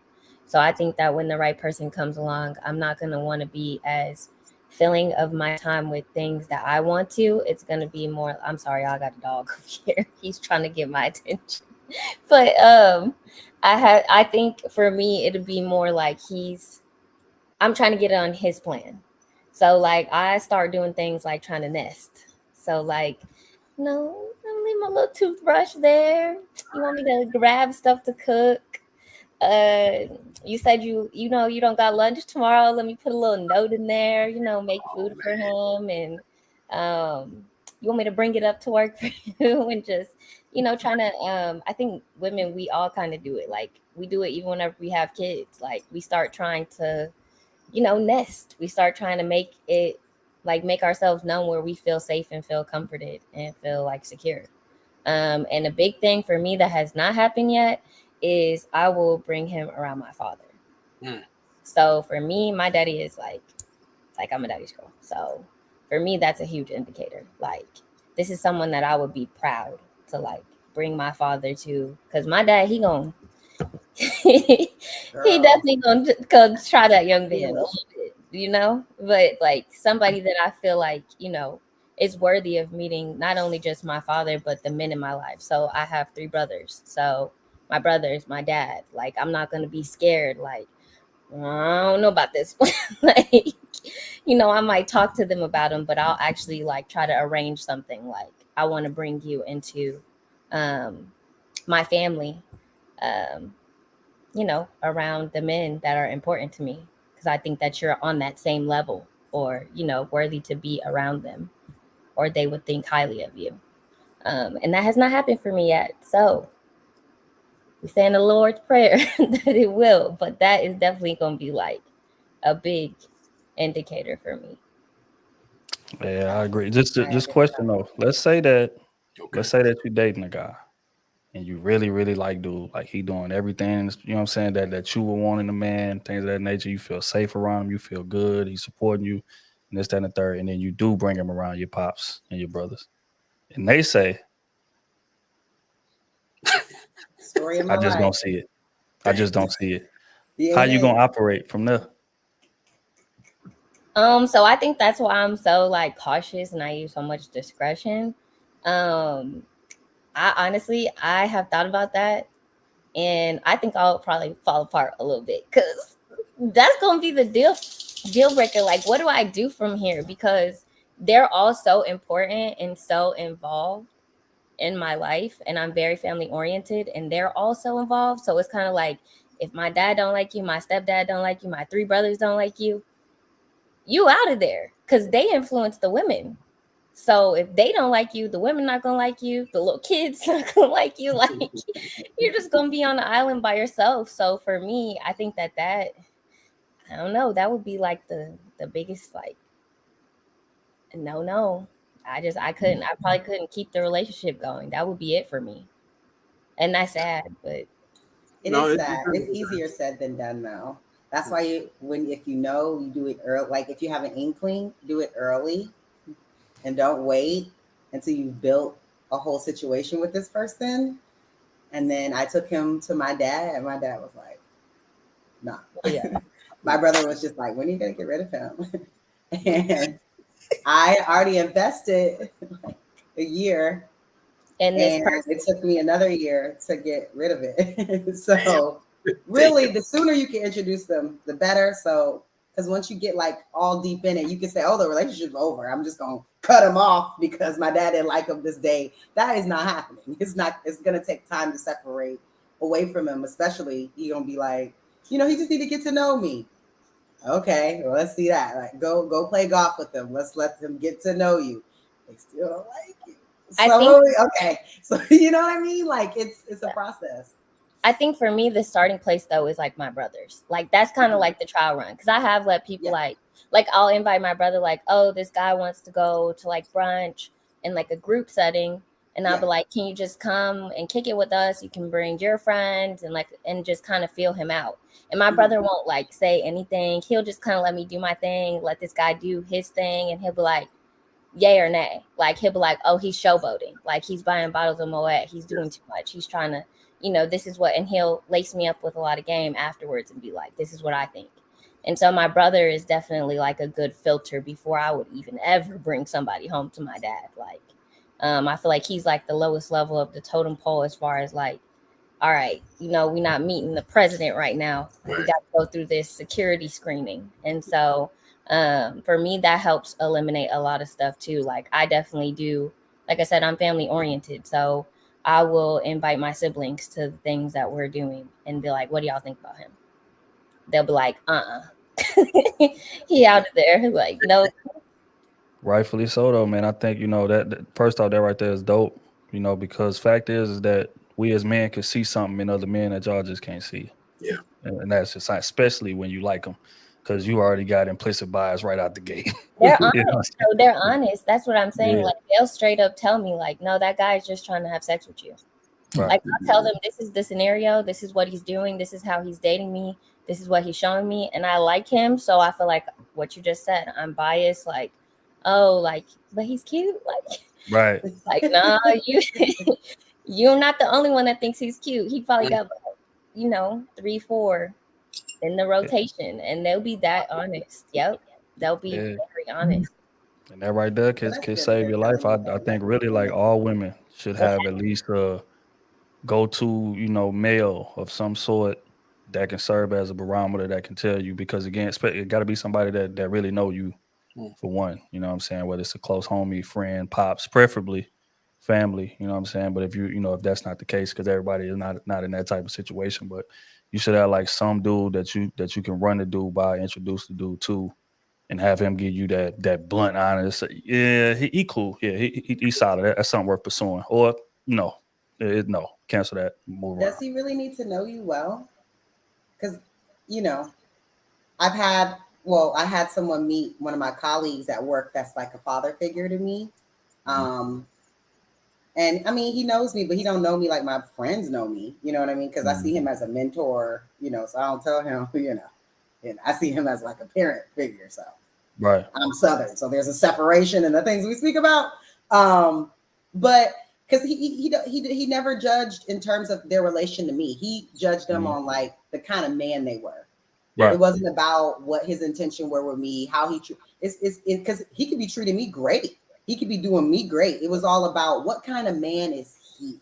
Yeah. And that's more so what like the men around me would be judging of, not even their relation to me. Yeah, I agree. I think a situation like that could work. He could be able to give you a accurate enough, analysis to make a decision. But somebody that like really know you can give you that, and how he would be suited for what it is that Right. that you personality wise. So that's what I'm saying. But yeah, just ladies, man, just have some type of grown man that could be able to look at another grown man, and that, because again, I'm sure everybody on this panel, Rick, Rona, can tell you, we can shake a dude's hand, have 5 minutes of conversation with him, and be able to say, yeah, no, he not cut like he need to be cut to be. Most cases, you could just hit a scenario of how y'all met, and I could peep game, right? About how he stepped to you and let you know what's popping. You know what I'm saying? But I honestly believe that, again, that's something a lot of our women are missing, right? There's a guy with good intentions around them, right? A lot of our women do not have covering. They don't have anybody as a man figure that they can go to field these questions and to give them just what it is, give them the game with the dudes that they dealing with. I think that's a big problem. I agree with Rick, because like if she's introducing me to people she values, like the men in her life, I take that as a matter of respect. Because if I carry myself a certain way, I would expect guys to sit there and ask questions. I give them the real what it is, and even had a situation where I was with a woman, met the father finally, and he's like, "Look, you seem like a great guy, but you can do better than my daughter. You can run to that." So What? oh yeah. So I think that too also got a man knowing that there's a man of like that you have I don't want to say, I hate to say it like this, but a standard in your life. Like the second I meet a man and we're dating and he starts asking me and I tell him like, I have my dad, I have a stepdad, I have 3 brothers, I have da-da-da. Like they're like, oh, Lord. I already know how I got to come at you. Like they know immediately. And sometimes it's like they don't want to fool with me at all. And sometimes they're like, that's great. Yeah, but I think, and you're right. That right there lets you know the intention level immediately. Because somebody who just there to get what I'm trying to get and get out the way, yeah, that's gonna be intimidating. Because for one, I know that they done hit you to some type of game, and I know that they play a major role in your life, and I'm gonna have to go through them at some point. You know what I'm saying? But if I'm intentional and if I like you, we vibing, and I plan on you being my wife, that's cool. I want that, because that lets me know that you respect a man. You know what I'm saying? And as a man coming into a situation trying to be your man and be your husband, that lets me know when I get to that spot that I'm gonna get the same type of respect that you giving them. You know what I'm saying? So yeah, I agree 1,000% with that. All right, real quick, man. We're gonna pay some bills really, really quick. Ronan, man, that's a very dope t-shirt you got on, bro. What does that say, man? I said they're liars. Proprietor right here. I support this man right here. So yeah. That's a fact, man. That's a fact, man. Hey, I just put the link in the chat, man. Make sure that y'all go tap into bro merch, man. I like that. I'm definitely about to buy me one as soon as this stream over with, man. Because they are liars. My bro done said it 100 times on this part. It is facts. But yeah, make sure y'all tap in, man. But real quick, the gym with the 20 ball. Say traditionally, based on scripture, when a man leaves his mother and father and joins with his woman, they become one flesh and form their own family. Loyalty is to one another before anyone else. Man's ideology ruined marriage. Yeah. Hell of a statement. Appreciate you, Shelton, with the fireball. That was a brutal blow for real. But that's why nothing nowadays is traditional, because they're making up the rules as we go with no structure whatsoever. again, man, people definitely moving out of convenience more so than structure. You're right about that one. Jack, please knock it off with the fireball. Just dropping support. Shout out to Big Rick. Indy, holla at your boy. Damn, she fine.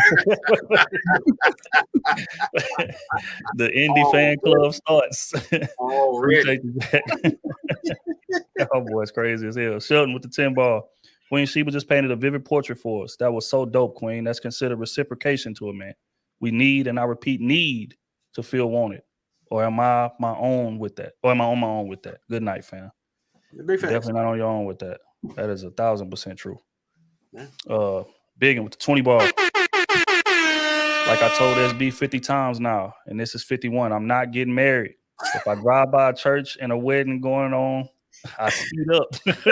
Ricky, what up, bro?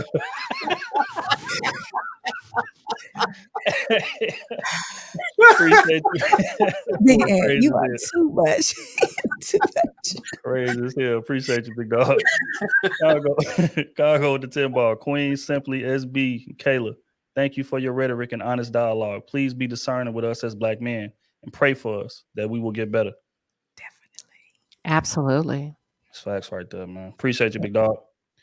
All right. We're going to get into the next line of questioning. But before we do, make sure y'all tap that like button, man, if y'all enjoying the conversation. It's a hell of a conversation so far, and it's about to get better. We only got a couple questions left. And, again, hopefully y'all done gained enough knowledge to be able to navigate in some form differently than you were before. You know what I'm saying? But I want to get to, once the transition is made, what's the hardest part about leaving the game, about leaving the single life in terms of making that transition from I'm not on my own time no more. I got obligations now. What is the hardest part of making that transition, in your opinion? And this time we're going to start with Kayla. How did I know that? So I would just start off by first of all saying food go from $9 to $36 when you get in a relationship, okay? I was eating just fine when I was single. That was a good $9 to $15. Now every time I eat is $30 to $50. So that's the first thing. But not in all seriousness, everything is more expensive. But no, I think that just having to consider someone is probably the biggest transition especially when you're just like, I want to go to the beach. I'm gonna go to the beach. I mean, literally, living in South Florida, that is literally something that you just can't do. When you go to the beach, you have to consider all the other things. Like, you're not a tourist, so sand's going to be in your car, and there's all these things that you have to take consideration of the other people in your life and other things that you have to do if you are involved with other people. You just can't up and go. So I think that is probably the hardest part, is just being able to do whatever I want to do when I want to do it on a moment's notice. Not being like, the checking in is probably what's the most exhausting. The checking in. I'm home safe, checking in. Sometimes I don't want to talk. I want to go to bed. I just want to go sleep. But I have to check in. I have to actually speak with you, let you know I'm okay. Like these things, this emotional energy that you have to start spending, I think is probably the biggest transition for me. That and the food. I say she ain't lying about that food situation, boy. Especially man. We can go to Wingstop and be good for $12. You hear me? Now all of a sudden your old lady want Wingstop, that 12 turn into 30. All of a sudden, 40 sometimes, depending on what's ordered. She might want the extra 5 wings, different things like that. You know what I'm saying? It's just damn. When I used to go to this restaurant, I used to spend $50. Cool. Now I'm spending $200 because you here and you want drinks and you want this, you want that. And the loaded brownie. Yeah. Hey, man. It's tough sledding out here. But Queen, the biggest challenge, the hardest part about leaving the game, man, and joining that union, man. What is the hardest part about it? I'm a Scorpio, so I like a lot of quiet time, a lot of alone time, because I have to decompress, right? Like, and my husband is a lover and he loves to hang out with me. So when I was single and had my place and he had his place, I could kind of tuck away and say, not tonight, I don't want to hang out. But in a marriage, there's an ebb and a flow, because you want to make sure that you're tending to his needs, right? And that you're learning his love language. And I think the moment that he has to ask is too late. I think women, if you can anticipate the ask and meet the need before the ask, it's a lovely journey. So for me, balancing the two, and also the food, man. This Negro eats all my food. I'm a slow eater. I may buy some good food, but I don't want to eat it today. I don't want to eat my cookies today. I don't want to eat my pickle today. This man has eaten half of my cupcake and turned it backwards. And when I went in to eat it, I thought I had it. And half of it was gone. And he'll be at work and I'm mad. I'm calling, hey, good morning. Did you eat my cake? And it's just two of us here. So I know he did it. That is you calling him. That's just hilarious, yo. Ooh, don't eat my leftovers. Oh my God. Yes. I write my name on my to-go boxes, and now he knows all of the hiding spaces in the vegetable drawer, in the pantry. Like, he know to look behind the dog food, like all, but you learn almost, it becomes like a friendly game of spouses and finances. Whew, finances can be one of the toughest challenges, right? Of coming together, assessing what's considered a big deal. Listen, I'll drop $300 or $400 on a meal. I love fine dining. I'm sorry, I've been doing that, and to him, that is obnoxious. That's absurd. So just finances. I'm sorry, and some of the other things I named. I like it. Rona, hardest part about leaving the game, man. What's the hardest part? I say as a single guy, I think the number one is the economy of space, because I like to get off on my own, just really recollect and like take that time to decompress. So I have to learn how to balance that, because that person might want to be in my space, and I have to get comfortable with that. I'm still territorial when it comes to my food, because I don't know why you're like eating our food for some reason. Even though I bought you some food, you say mine tastes better. That I still have issues with that part. But when it comes to like really being in that space, I had to get used to being around that person, learning that person, getting used to that energy. Making sure like they're okay, being considerate of their time and space while they're there.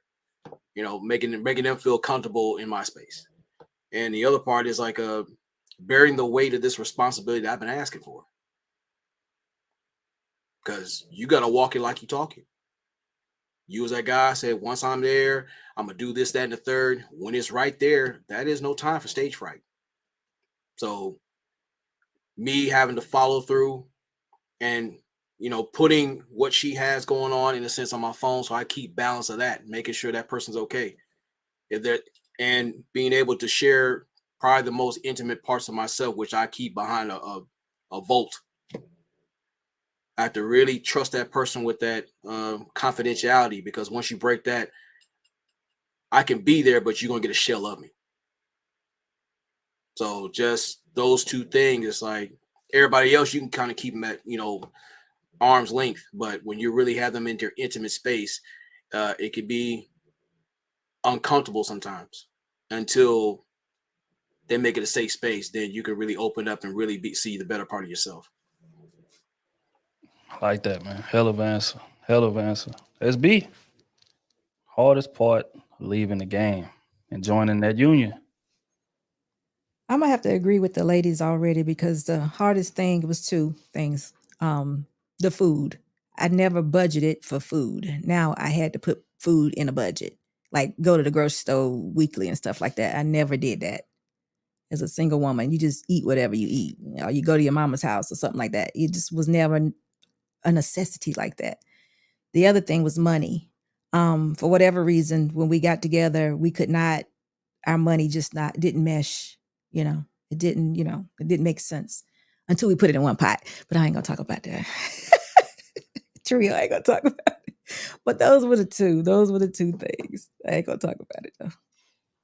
All right. Let's be in that one pot, man. We're gonna have to have a long conversation about this one day, man. Miss Indy, Hardest part of leaving the game. Hardest part and joining that union. I think for me, because I've been married before, I have children. So for me, it's definitely like this person is not only going to make decisions for just like for me, but for my children as well. So like for me, that's something that I have to like not only am I trusting you to lead me, but I'm trusting you to lead my children. You got to be a phenomenal man. Like you have to be somebody great for sure. So I think that would be like the biggest adjustment, as well as um, finances for sure too. I like to go my little Target trips, starting with Starbucks, and then with a little, maybe a little nail visit, something like that. And you have to consult someone, especially if they're the head of your household. You can't just go into Target and black out like you want to. I mean, y'all be going spending 200, 215. The Starbucks is $8 right off, right on the walk-in. Right, Right. and And he then, don't care about the aesthetic, so he's gonna be like, "You got 5 pots out here with plants in it. Why did you buy this one?" You're like, "Cause it had a little face, and it'll be like, girl, give me your card." That Like, or the give me the card. Amazon back boxes. I just never mind. And then too, I Jesus Christ. the Yeah. longer that you are Don't worry single, about it does become difficult to like integrate someone into your day-to-day schedule. So like I know when I've dated someone, like seriously, he was like a workout at night person, and I'm a workout in the morning person. So like I'm like, all right, when I want to lay down, it's time for everybody in the house to go to bed. He's like, no, I'm not going to bed with you. So it's like, things like that, the little things. I think that's going to be just definitely, it's an adjustment. I would say it's not like impossible, but it's definitely difficult to give up your freedom in a way, in that sense. Yeah, no, I agree with that 100%. Rick, hardest part of leaving the game, man. Hardest part. Just hanging that jersey up, letting it all go, and joining this union, man. You know, I love the game. Everybody got dough. You got dough, I got dough. But if I leave the game, is they still gonna love me, man? No, shout out to Money Making Mitch. You know what I'm saying? The, how hard is about for me. This is me. This is my perception, right? Um, the hardest part of leaving the game was leaving the excuses behind, right? When you out there in the streets, hey, it's nothing to have an excuse. I got to do this. I can't be here. No, I can't make that happen. I got something I'm doing, right? Right? Nah. When you realize ain't no excuses, bruh,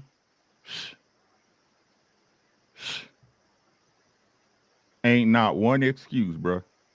This all you.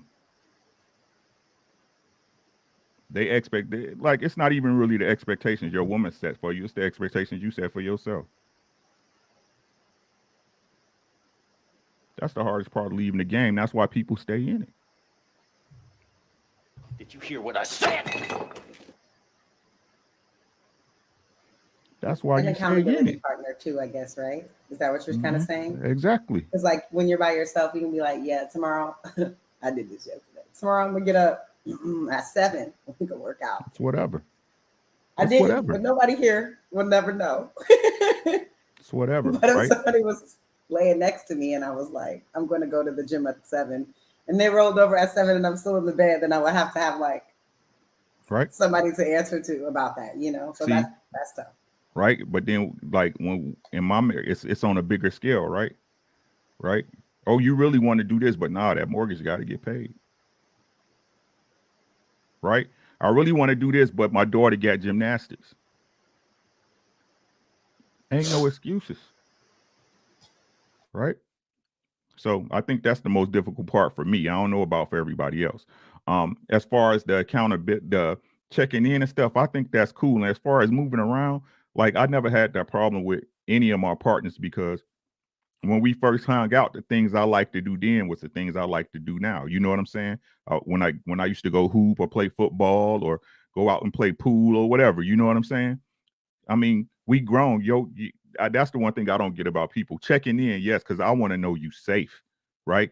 It's not about you asking me where you can go. You grown. You can go wherever you want to go. Just let me know you safe. You know what I'm saying? And I think that's the biggest part, right? So again, accountability and them excuses. Them excuses got to go out the window. Once you realize that, it get real easy, right? It's difficult, but it's easy. It's difficult, but it's easy. I know that's an oxymoron, but that's the way I feel about it. So You're a That mature make a man lot though, of sense. Ricky, because not everybody's like that. Like some people, when getting a relationship, it turns into every time I get a phone call, hello, hey baby, what you doing? Where you at? That's the first question: is where are you? Where are you at? Where are you? Where are you? Where you at? Where? Okay. when Like Maul, I don't do that. As nope. long as nothing's out of the ordinary going on, I don't need to know where you're at. The question But for me is, I are was you dealing with someone okay? that every single time we talk on the phone, they need to know where I'm at. Like, The question for me is, I just want to know if you okay. Are yeah, you okay? Right? That's it. Right? Anything then a lesson I learned from my wife, whatever you do in the dark gonna come to the light anyway. it's not even about that. I wasn't doing I anything. I know just that. felt like I was a teenager again, where I had to Yeah, report to that's what my mom like where I was going every time I moved that's what I'm around saying. because I was a That's what I'm saying. minor. I'm grown. I'm not doing I anything agree with you, wrong, sis. but some people are like that in relationships. They want to know Understood. where their partner is all the time. They got the location. They want to know where you're at Long as everywhere you you safe. go and everything you do. And I don't whatever. But Yeah, I agree. I think for me, man, the hardest part was leaving my ego at the door of the relationship. It's the hardest part. Because my ego is responsible for everything that I've been successful at in life. Literally. From the people I keep around me to all of my accomplishments, graduating college and getting the job I got, making the money I got, driving the car I got, buying the house I got. Ego played a role in all of that because I always felt like that I was better than.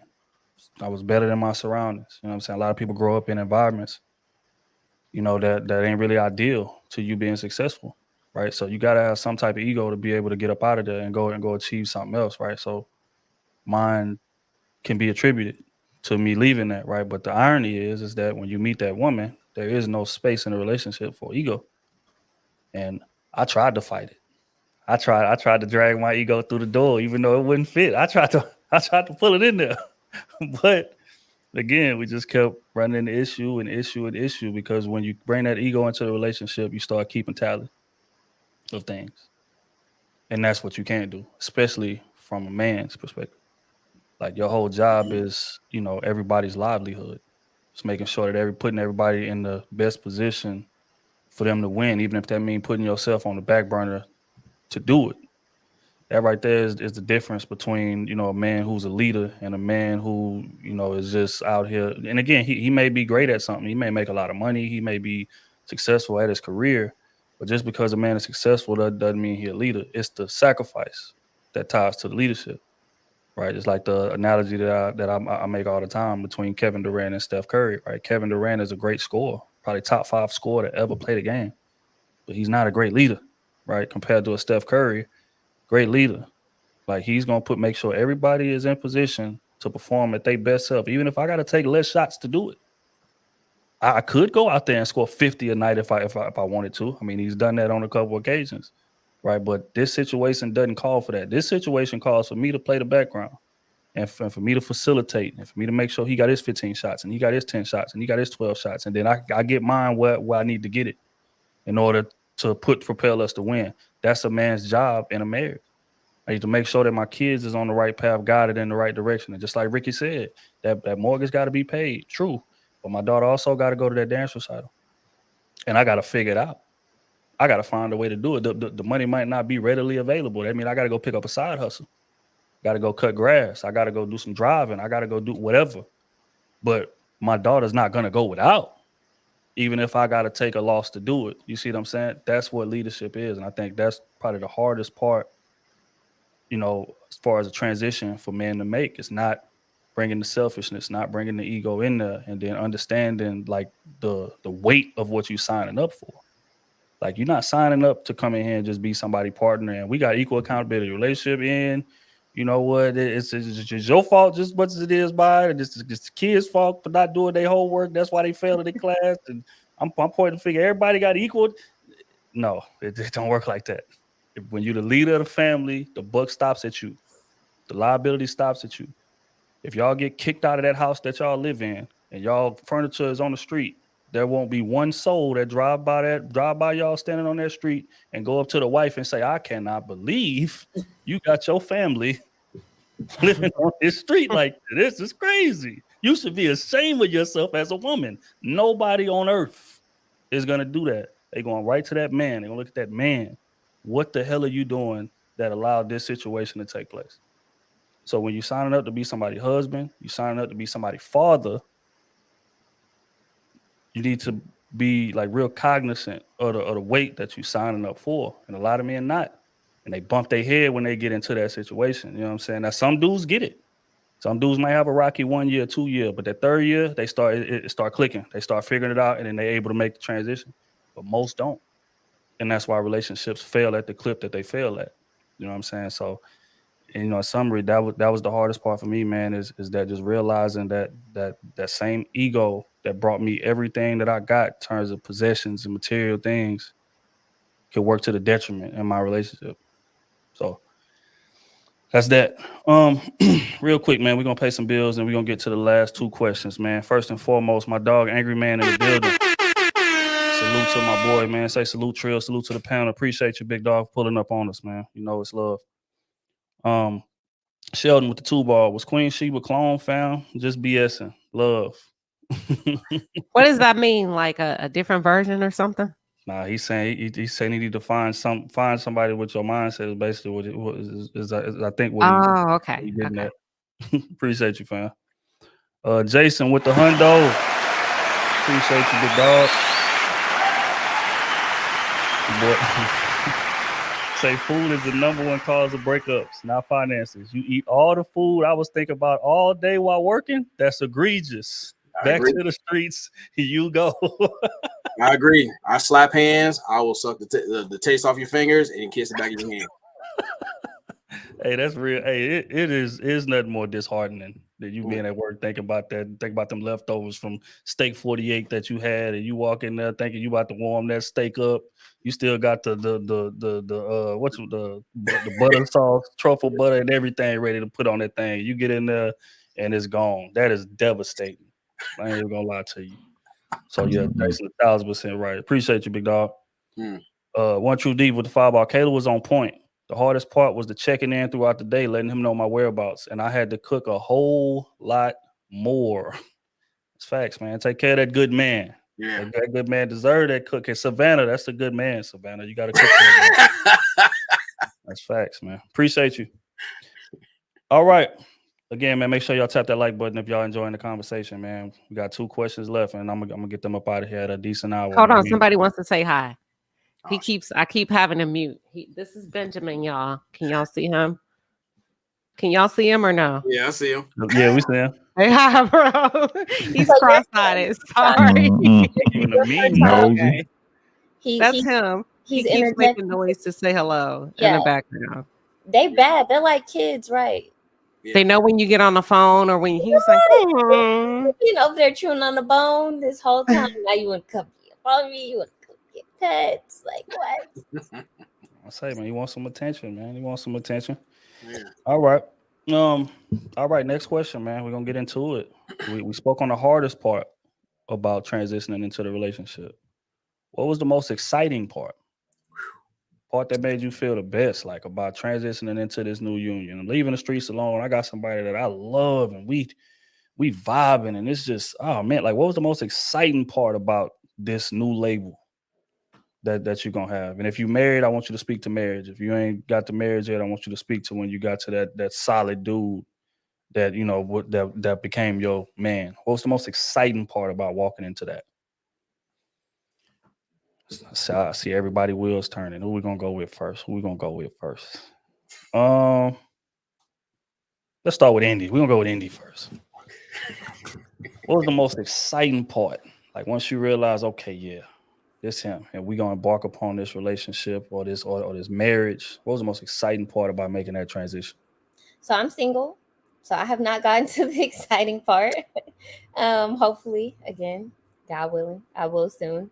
But I'm really looking forward to um, the covering aspect, like being able to breathe every day, knowing that like I have someone that cares if I ate today, is praying over me, is making sure that I'm not, out here just wandering, a lost soul.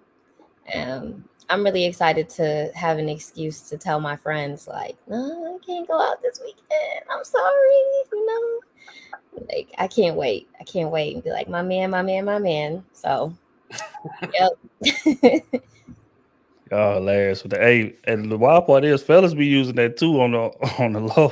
We don't be They feeling use like doing all the something. sassy phrases. They use all the sassy phrases. It's giving all that Okay, stuff. man. I'm like, Boys will throw their woman under the bus in a second. Yeah, man, my old lady tripping. I know I was supposed to pull up on y'all boys, man. My old lady tripping, man.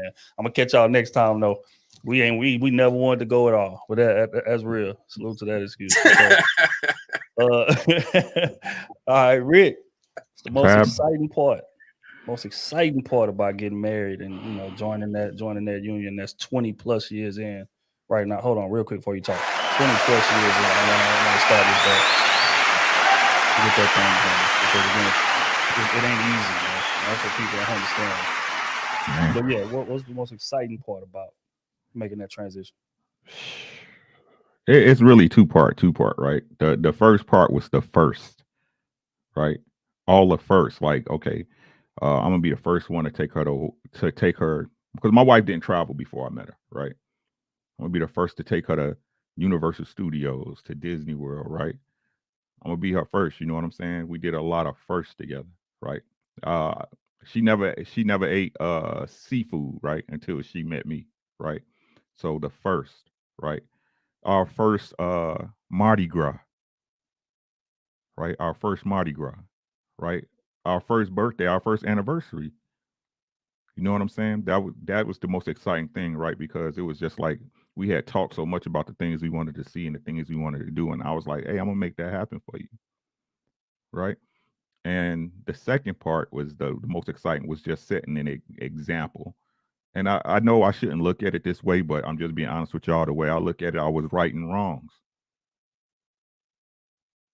I was righting wrongs, right?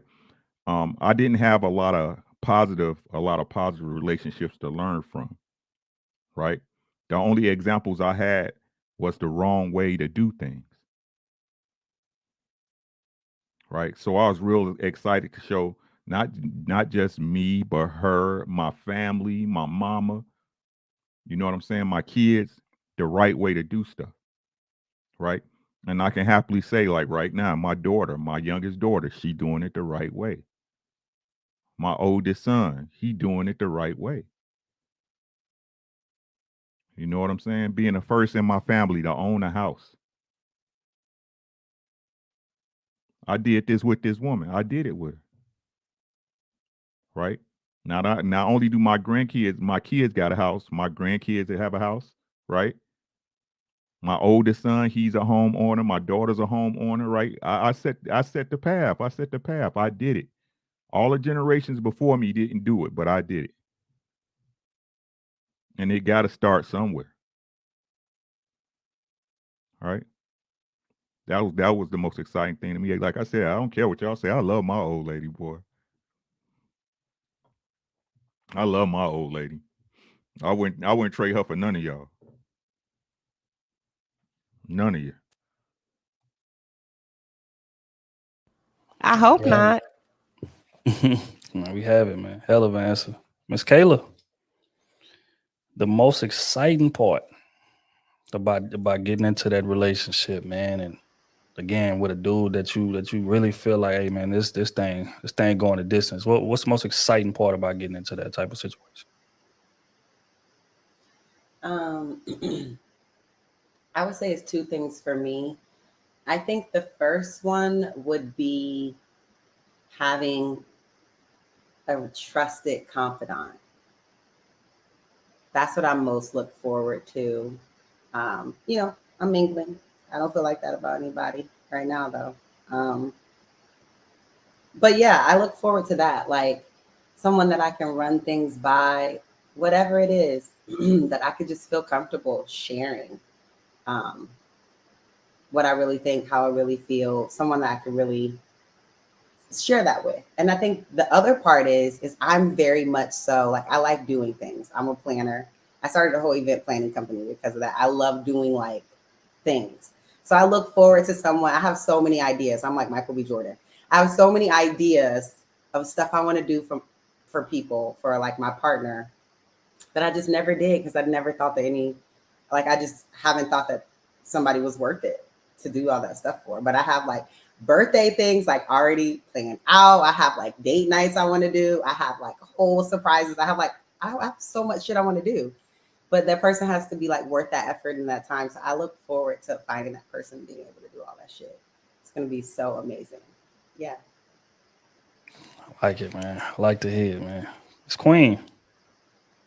How long y'all been married first before you start? 5 years. Okay, man. Successful marriage. Successful, healthy marriages. We need to applaud that more. We need to lift that up more. All right. What's the most exciting part about joining that amazing union, man?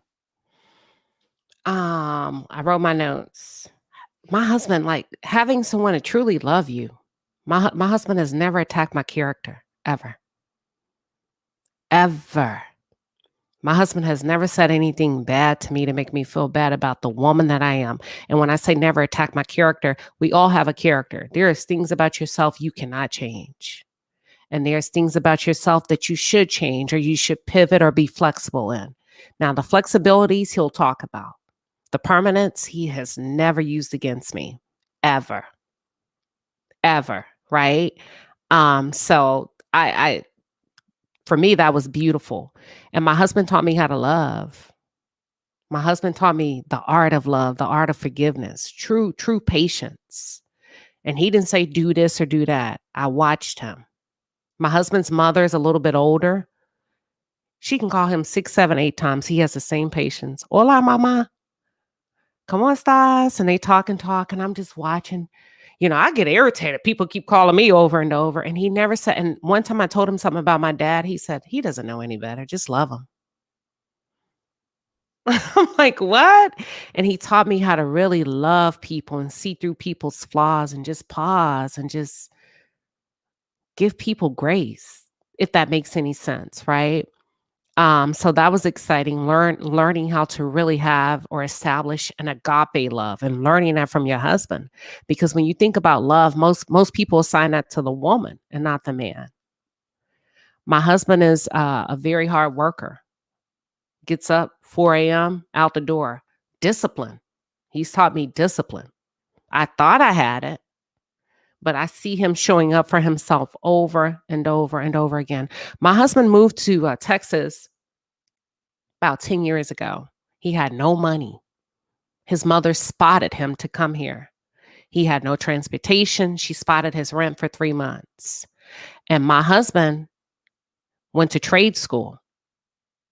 And he told me the story of how he used to walk in the Texas heat and the cement was so hot. He felt the heat burning through his boots, but he kept walking. So when you think about the privileges that we have, I ain't walking nowhere. I mean, you think about that. I'm not riding a bike and I'm not riding a bus, the privilege. And also my husband watched his father die at age 13. From start to finish, had a massive heart attack, but because of where he lived in Puerto Rico and the healthcare system was so crippled and so slow, he described to me. So at age 13, as a boy, he witnessed death. He lost his father. And just to see my husband show up like he does for his mother, for me, and my stepson. Now you understand why I go hard in the paint. Like, I am so blessed. I really am. My husband is everything that I feel like God has been to me. Let me pause. He's a beautiful man inside and out. I have the utmost respect for him. I really do. Everybody loves him. And if we ever have a meetup, if y'all ever meet him, y'all are going to be like, damn, we love him. Everybody likes to hang out with us. I'm not a very open person like he is. He's a little bit more open than I am. But once I settle into you, we really do make fast connections. We had a neighbor, an old neighbor. Our neighbor lived next door. He lived by himself. He died. Beautiful big home. I never knew our neighbor told his only daughter in Boston about us. And my neighbor invented cyber security systems, y'all. Like 10 patents across his wall. So when his daughter came to claim the house and we went to knock on the door, she's like, oh my God, you're the neighbor. So you just, like, my husband has taught me how to love and pour into other people. And so the most exciting part is one day, I never knew what he thought of me. You know, when we say we love each other, I love you. I love you. So we went on a trip with another couple and they had a card game and you ask each other questions about each other. And the question to him was, what's something about your wife that you've never told her? He said, she's a good lover. And I was like, well, who, me? I was like, accepting an award, me? And I never knew that he viewed me as that, as a great lover, and not just intimately. Like when a man says you are a good lover, I don't know. Like, I love him so much. He's my friend. He's my confidant. Like I trust his advice. He keeps me. So the most exciting part for me has been melting into him and becoming one with him. That's it. I like it, man. That's so beautiful. It's beautiful, man. Yeah, I was gonna say I'm that's excited over here. Let me made me find almost get emotional. That's so beautiful. And I love, man. You know, it's crazy, man. The older I get, the more I just love. Younger men, we don't really care nothing about none of that. But the older you get, and then you start living a little bit, you start hearing these stories, and you start thinking about your life and the parallels, different things like that. It just hits you a whole lot different. That was beautiful, man. My boy Ronan, what is the most exciting part about jumping into this union, man? Because it's coming. Yeah, all these feelings and shit. No, just I'm playing. I need you to get just as sentimental. Let's go. Okay, all right. Okay. Number one, I agree with what Rick was saying. It's like I've been given a laundry list of bad examples of how not to love somebody, even from the parents. So that first initial feeling is like reciprocation. Like you're seen as a human being, not a human doing. You're not evaluated what you have or what you can bring, but I mean externally, but internally. And when you see that, it gives you that motivation. Like, look, this person sees value in what I do and what I bring, and I go that much harder. And the other part is like opening that creative bag. Like when you talk about intimacy, it's like it's more just that communication, the in depth. When you talk about romance, you set that aside, and when you dust that off, you show out. You get that person that memorable experience, not just the as far as the sex and everything like that, but it's the build up, like appreciation of what that person brings into that space. Let them know that they're celebrated, and it's personal, set for them. And I say the last thing is like mutually learning how to not just learn each other emotionally, but teaching each other how to not just heal, but shatter those generational curses we actually been taught to drag through. Because we always go back to the trauma that most times we have an unhealthy relationship with, but we had that fresh square to build on what we got. Like I learned your flaws and vice versa, and I don't see those flaws as something paralyzing, but you start turning those things into strengths, that person becomes a whole new individual for themselves. And you take a little pride, like when y'all together and you see either their friends, associates, even family sitting there, like a little bit of jealousy, like, I wish I had something like that. It's like, but you have to tap into something deep within to unlock that. And being able to do that, that's a superhuman power. Like it just lets you know, like this is us taking stage, and this is how we move, and we're not going by anybody else's blueprint but our own. And taking that hand, that person fearlessly to do that, man takes pride in like sticking his chest out a little bit and like, hey, hey, that's my man right there. Can't help but rub a chest pat it or whatever. She said she has that extra, strut to it when she sees how you treat her or how you put her in position to be better. So it's things like that. You don't even think about the game. Plus, you have time to really talk to someone and not deal with these intellectually retarded motherfuckers out here. So yeah, there it is. Yeah, I agree, man. I think man, making that damn transition in terms of breaking those generational curses, man, it's so hard.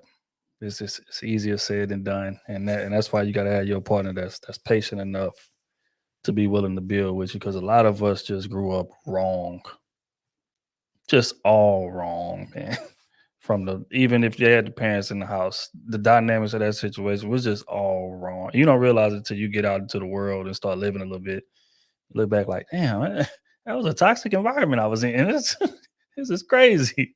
So yeah, what bro saying 1,000% right, man. SB, first off, before you answer, how long you been married?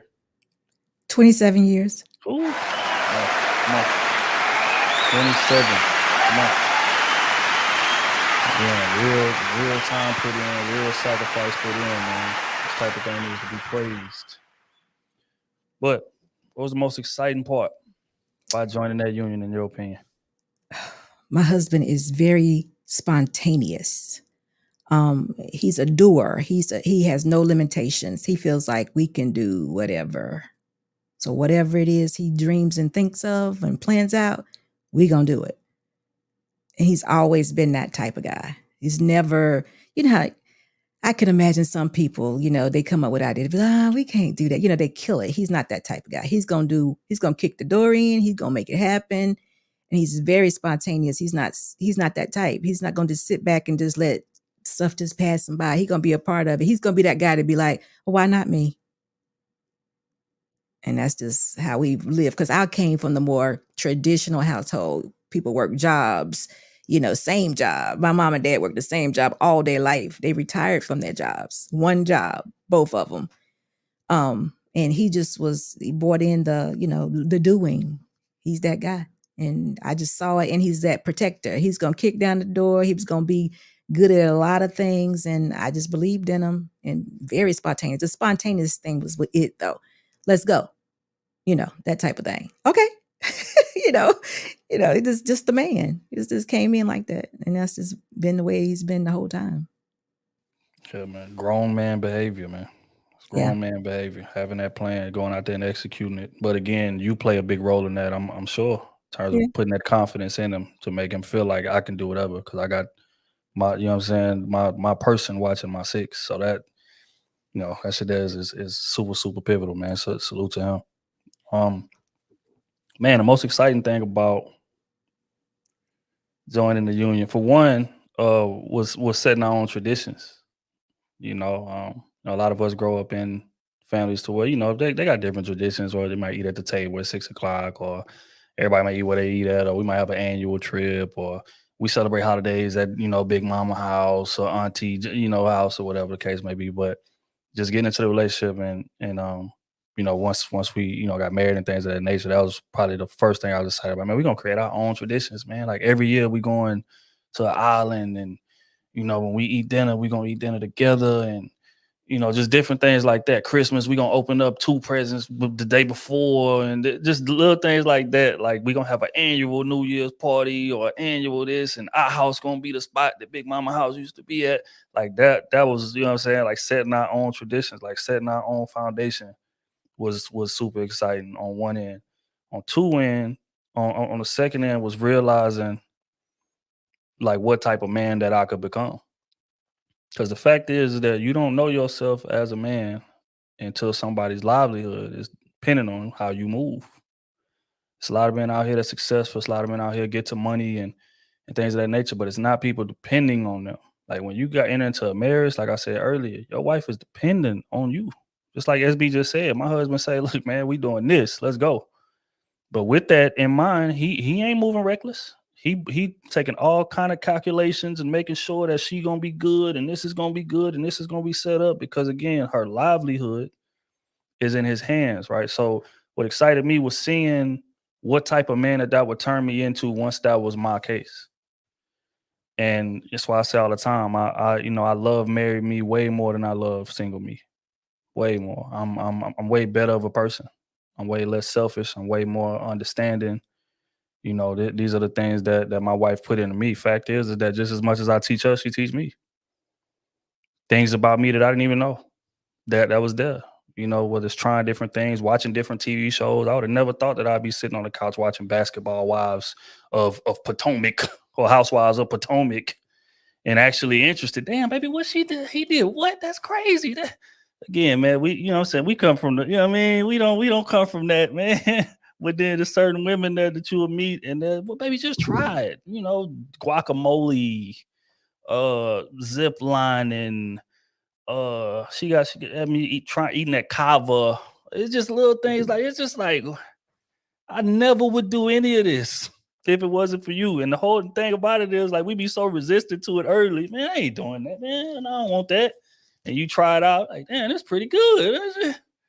I might have to add this to the, you know what I mean? So it's just having somebody that could just, you know, show you a different side of you is exciting, you know, and that's what, you know, that's why we done been together so long. We kind of polar opposites as far as our personality. I'm way more introverted. I'm way more laid back. She a people person. She walk in the room, warms the room up. You know what I'm saying? She the one, you know, go in the room not knowing nobody, leave out with 10 friends. Me, I go in the room not knowing nobody, leave out not knowing nobody. That's our personality difference. You see what I'm saying? But she opens me up to be like, well, baby, you should go, you know what I mean? Well, or I be with her. Yeah, this my husband, and I be done met somebody that we be done did some business with further along. Oh, wait, you in accounting too? Oh, okay, well, damn, let's, you know, so, oh, wait, you do create content? Well, let's link and get some. That type of situation, connections that I would have never made if it wasn't for her. You know what I'm saying? So that was, you know, that was the second most exciting thing. Like I said, one, setting our own tradition, setting our own way of doing things, because that right there is the secret, man. A lot of people don't understand. So many people go into relationships trying to emulate what they seen, emulate what they seen their parents do, emulate what they seen their grandparents do or their friends do. But the dope part about a relationship is you can write your own book to it. It's whatever worked for y'all. You know what I'm saying? And whether, however crazy it may be, however unorthodox it may be, that's y'all. And if y'all both invest in and buy into that and build y'all structure and things of that nature, it could last forever. You ain't got to copy nobody else's situation. It ain't no right way to do things in terms of when you get married and how y'all operate. It's whatever works. So that was, you know, again, setting our own traditions, and then two, figuring out what type of man that I would become with all of that weight on my shoulders. And it's turned me into the best version of myself, if I'm gonna be honest. So that's that, man. We're gonna pay some bills and we're gonna get to the last question of the day, man. Make sure y'all tap that like button if y'all enjoying the conversation. We appreciate everybody for pulling up with us, man. First and foremost, Big Mel in the building with the 20 ball. Us against the world. That's real. That's real, man. And if you don't feel like that with your partner, you with the wrong person. That's just honest. Appreciate you, big dog. Still low key, 20 ball. A great convo tonight. The vulnerability and honesty is outstanding. Shout out to you, Trill, with these questions in moderation. Well, I appreciate you, big dog. I try to do what I can, man. Appreciate you. Generation Love, 20 ball. Breaking generational curses by supporting content that honors love, compassion, and commitment. Praise Yeshua Hamish. I hope I ain't mess it up, but I appreciate you. That's love, man. Thank you. And One True Diva with the fireball. Most exciting part for me was knowing I was his number one priority. We putting each other first. That is the most wonderful feeling. That's facts. That is a fact. I appreciate you. All right, last question of the night, man. Then we're gonna let y'all get out of here. See, we ain't nowhere near the 4-hour mark, man. Look how we moving different in 2023. Give me my credit. No, all right. So we in it. You know what I'm saying? We done spoke on the hardest part about making the transition. We done spoke on the most exciting part about being in it. Last question, and I feel like, you know, this is a heavy one. How do you sustain it? If you had to give a tip to somebody on how to sustain it, how do you get to that 40 years? How do you get to that 27 years as we talking about, that 25, 26, Ricky talking about things of that nature? Like, how do you get there? If you had to give somebody a tip once you in it. And we're gonna start with now we're gonna start with Rick. Let's start with Rick on this one first. How you stay in it, man? Shoot, it's a lot of work, bro. Don't get it twisted. You know what I'm saying, it's a lot of work, right? But shout out to Sheba, man. I want to give Sheba some big ups for what she said, man. Like, you gotta understand. I ain't gonna say you ain't got to do nothing. You grown. You can do whatever you want to do. My understanding is that, and I said it before on here, and I'll say it again. You gotta learn to love your partner for what they is and what they ain't. Right? You gotta love them for what they are and what they ain't. It's just like what she said. It's some character. It's things that make you. Right? I love my wife for the things she is and the things she ain't. And it's cool. Right? It's cool. Right? I got you. I got you at the end of the day, at the end of the year, at the end of this lifetime. I got you. Right? But it take work. It take a lot of understanding. It take a lot of compassion. It take a lot of forgiveness. It's like what Trill said, you got to shut that ego down, baby. Ego, if y'all see it, I'm telling y'all, if y'all ain't never heard anything truer tonight, if you are honestly serious about being with a person, your ego plays no part between y'all relationship. None. The ego is what you show the world to get what you got to get. Right? But when y'all together, you got to dead that. Because if not, you're doomed. You're doomed. It's over. I'm telling you right now, it's over. It's over. That's when y'all hear these couples been together 30 years and just break up because of ego. Right? Rock with a person. I know it's hard. I know it's a lot of fakes out here, a lot of phonies, a lot of snipers, a lot of chameleons. Right? But learn to rock with a person, and rock with people who rock with you. That's my number one question. Like, why would you be in a relationship with someone that don't rock with you? But put that time in, put that effort in, remain understand that there's some things your partner gonna do that they gonna always continue to do. Understand there's things that they can change. Shout out to Queen Sheba. Right? And understand. It's all right to love, man. It's all right. The lowliest, everybody got a dog, and everybody dog just love to get rubbed, bro. Just love to get loved on. Y'all ain't no different. It's just you let that ego get in the way. You scared, and I understand, right? But until you trust you can't trust nobody. That's all I got on it. I love answer as always, Miss Kayla. To give somebody a tip, man. Like, what have you seen that you know what I mean, that you can give somebody, like, look, if you want longevity, this is gonna be necessary. So I'll just share the advice that my dad shared with me, and that both of my parents shared with me. Dad's been married, I think, 24 years now, and my parents were married for almost 15 years. I would say that one thing my mom always would say is that I guess it's similar to what Sheba said. Really focus on what the person is doing more than you're focusing on what they're not doing. Even especially in the moments where you're upset about what they're not doing. And like the old age, weighing the pro of the cons. You know what I'm saying? Like constantly and consistently. And then my dad always shared with me that don't try to change somebody. Like you can only control what you can control. You can't control how somebody's going to act, what they're going to do, how they're going to respond, how they're going to be. You have to just accept how people are and not try to control or make somebody be something, whatever. If that's the action that they're going to take, that's in their control and it's not in yours. And to release that control as people are constantly changing and they will consistently throughout the relationship. So those are two big things that they share with me. Yeah. Both facts. That's a fact.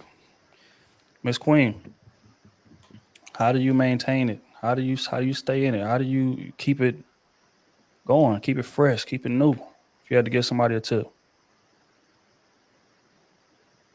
Oh, okay. I was really deep in thought. One day at a time.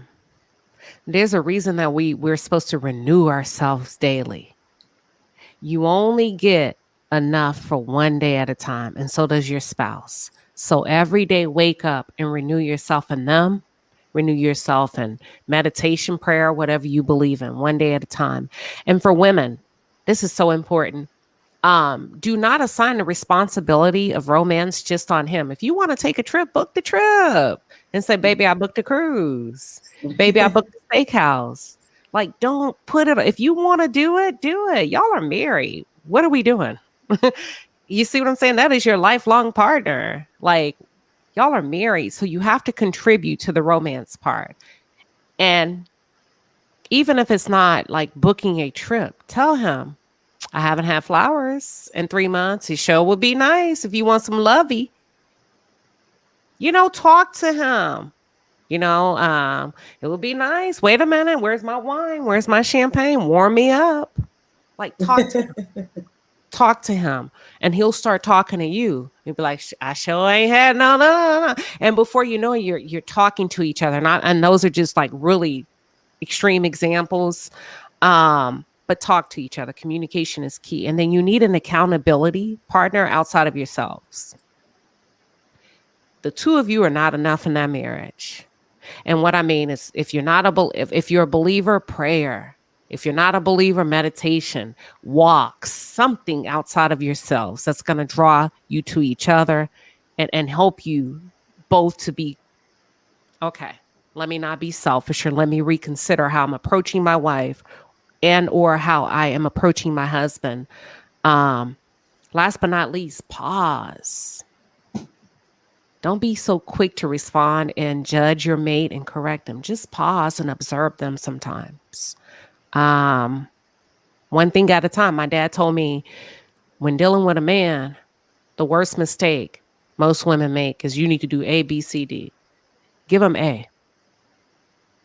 Let him work on A. Let him master A. When he feels confident he's mastered A, come back with B. Let him work on B. He said, but most of us give him A, B, C, D. And he's like, I ain't doing that. That's too much. So that's my thoughts, food for thoughts. It's pivotal. It's pivotal, man. Rona, how do you get there, man? If you had to get somebody, young dude coming to you, ask for advice, young girl coming to you, fresh in their relationship, how do you get it to last? How do you maintain it? How do you get to that 40-year mark? The thing is, like, if you're talking about love, you got to learn how to fight and what to fight with. We're talking about reassurance, resilience, respect, rest, and remembrance. Remember what you're fighting for. Reassuring that person, like, the very qualities you see in them that they might not see in themselves. Celebrate those things. But be sure to let them see that you're a sensible giver. Give the same passion to yourself. Teach them how to love themselves like as much as you love them. Remind them that ego has no room for it, but you have that level of communication where you guys remember what we're fighting for. Learn how to be an active listener, not just what they're saying, but what they're not saying. Learn that when you're outside or inside, people are watching. Give them something to remember because you're teaching them by your examples. You start reminding people there's things I need to look at. There's things I need to remind this person, like I chose you for these many reasons. When you see great things in them as far as their creativity, reassure them in that. Let them know that those are some of the things I love about you. When you're in your bag, I get to see the better part of you. That way, when they explode creatively, you reward them with honest criticism, like or support what they have, what they do. You see that pride, that smile in there. And you get back to romance. Be sure to be delightfully disgusting because there's no hidden walls between you two. But be unapologetic as a union. Let you know that you guys reassure and heal that covenant. Give them a safe space to be themselves. And when you guys do that mutually, time flies when you're having fun. You're not regimented. You're just reminders of that. Here we are doing our damn thing. You guys got memories. You guys got a whole lot of things you can teach people. But again, when you go to bed at night, you can actually get some rest to the point where you don't even have to hit the alarm. You're just alarmed that that person's there reminding you what the Most High gave you.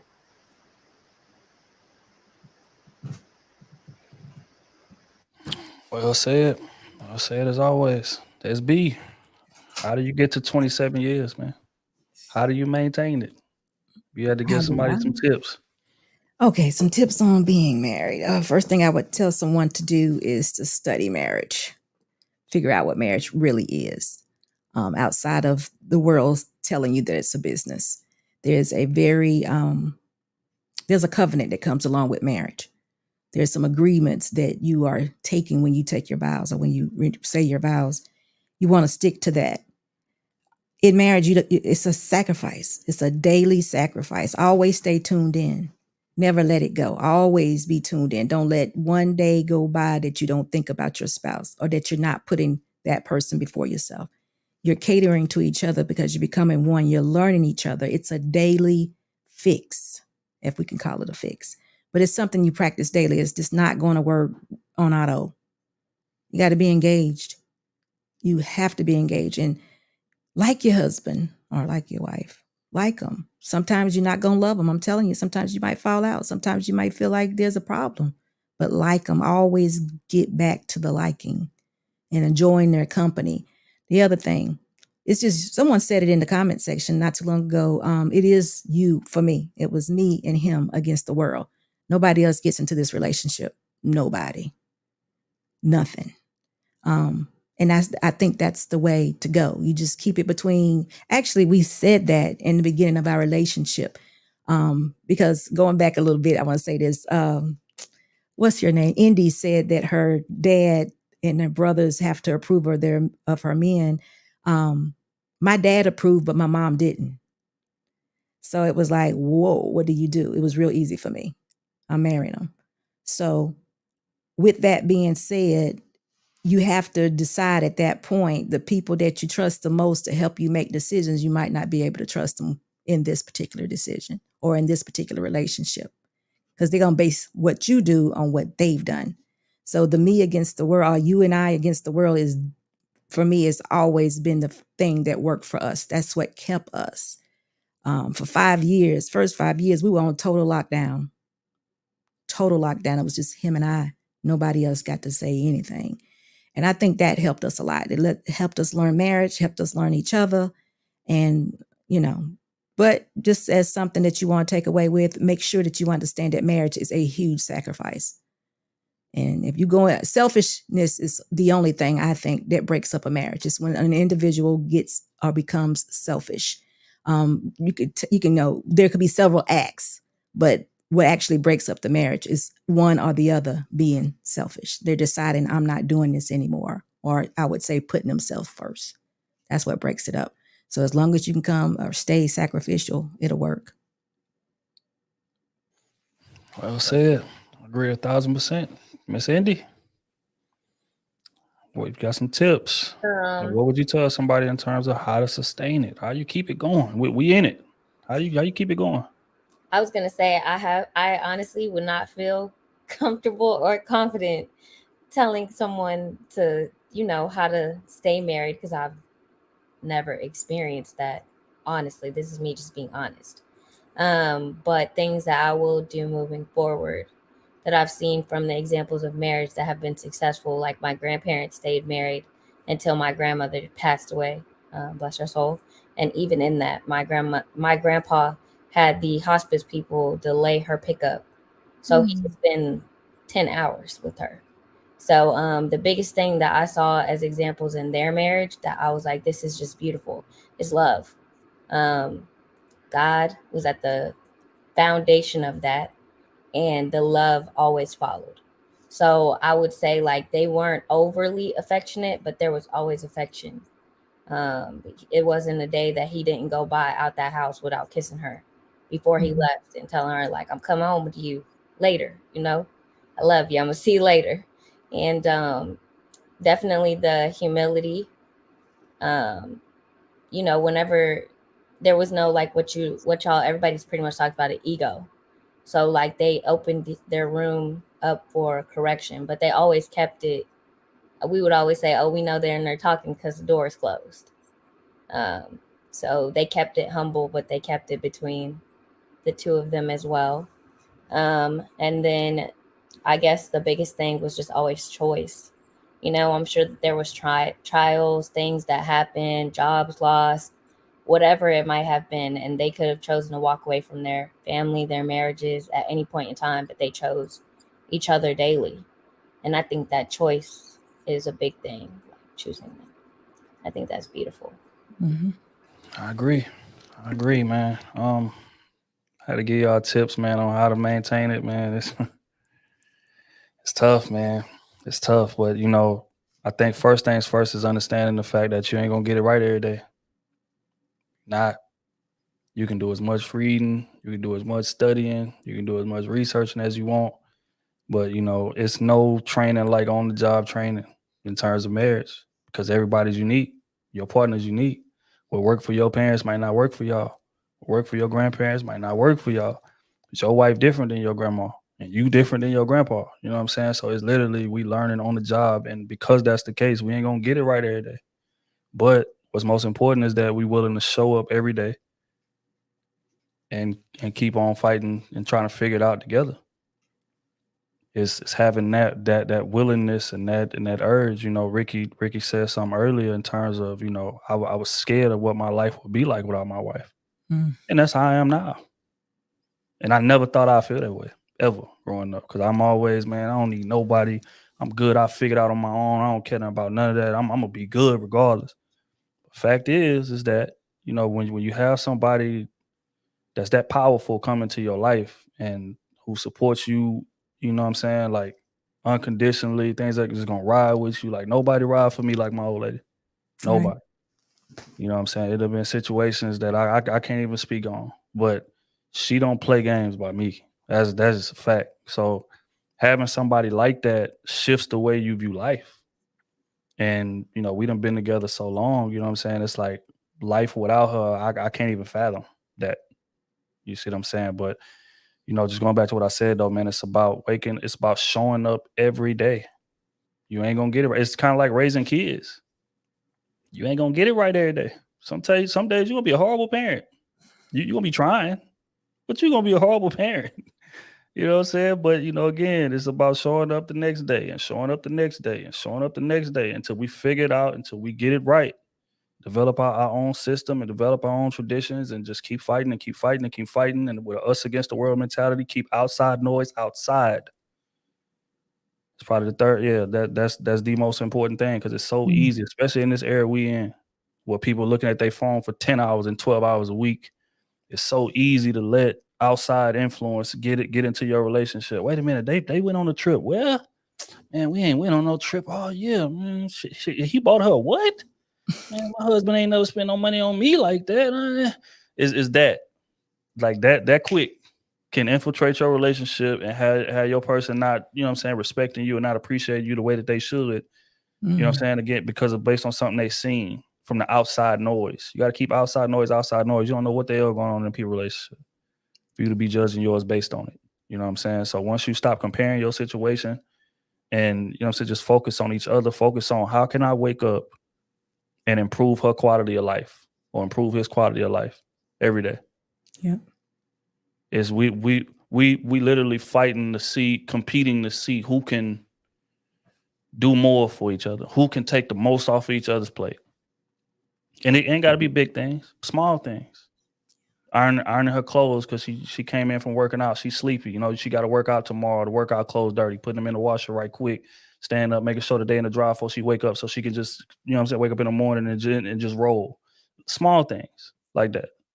That's what keeps y'all together.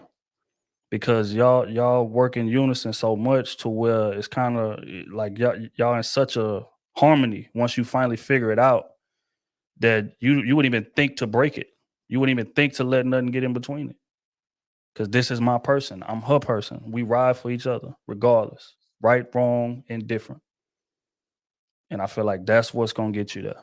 But if you start letting outside noise get in, you start comparing your relationship, you start, you know what I'm saying, like, again, letting your ego come into play. Well, I did this amount of things for her this week, and she only did one thing for me. Damn, she don't really appreciate me like that. Like I do everything. She don't. I cooked.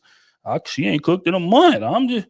When you start keeping score, that's when things go left. Instead of just sitting that person down, having that conversation, which is another thing, communication. It got to be unfiltered. It got to be, as hard as that may be. And I know it's hard. Like a lot of us run our mouths 24/7 on these panels and on the phone and all type of shit. But it's hard to sit your partner down and have those vulnerable conversations and, you know what I'm saying, express it to them, hey, I need this from you.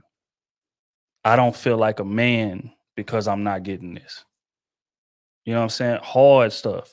Though you got to get comfortable having those hard conversations. If you don't, the marriage ain't gonna last. Y'all gonna just sweep shit under the rug and sweep shit under the rug until eventually the rug becomes too full for you to sweep anything under, and chaos ensues. It got to be an unfiltered line of communication. If you can't have that, you with the wrong person. So those are the things just right off the top of my head. We could actually do a whole show on how to maintain, but that's just what I can, you know, think of right off the top of my head, man. But you know, it's definitely work. It's definitely us showing up every day and putting in work to get to this. Some people built for it, some people not. Find you somebody who is and put the work in. That's what I say. Real quick, man. Gonna pay a couple more bills and then we're gonna wrap this thing up. And it's been a hell of a conversation, man. I definitely appreciate all the panelists. Of course, y'all know it's love always. Crusader Nation for pulling up and kicking with us. Y'all been doing it all night. Super respectful. Things of that nature, man. I love that.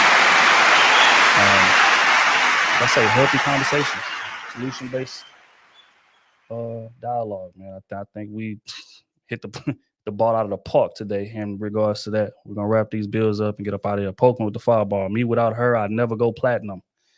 That's real, man. That's real. Salute to Poker. One True Diva with the fireball. Remain the same person they fell in love with that made them want to marry you. Continue to date your spouse. Keep them falling in love with you. That's facts. But can you really remain the same person? You can't. You grow. No, you have to evolve. You have to evolve. You have to. You're going to change. This is your entire life we're talking about. As long as you don't change no non-negotiables. Exactly. I feel like the that's basics, okay. right? Don't 10 years in. You have that same conviction. You're going to change. You know what? I know. Same convictions. Right. Things are going to change. Things are going to change. I love you for what you are and are not. Yeah. Y'all really need to think on that for real. I know it seems stupid and simple, but y'all really need to think on that. Yeah. That's what love is. The things that you can't do, I'm okay with. The things you can work on, I'm okay with. The things you are, I'm okay with. That's what loving a person is. Because people are who they are. You are who you are. You are who you are. And it's just some things you're gonna change. Your tastes are gonna get different. You're gonna smell different. You're gonna move different. You're gonna think different. Don't no person that been with somebody for 10 years, 5 years, 7 years, 27 years, 14 years, can't none of y'all tell me y'all think the same way y'all thought when y'all first met y'all mate.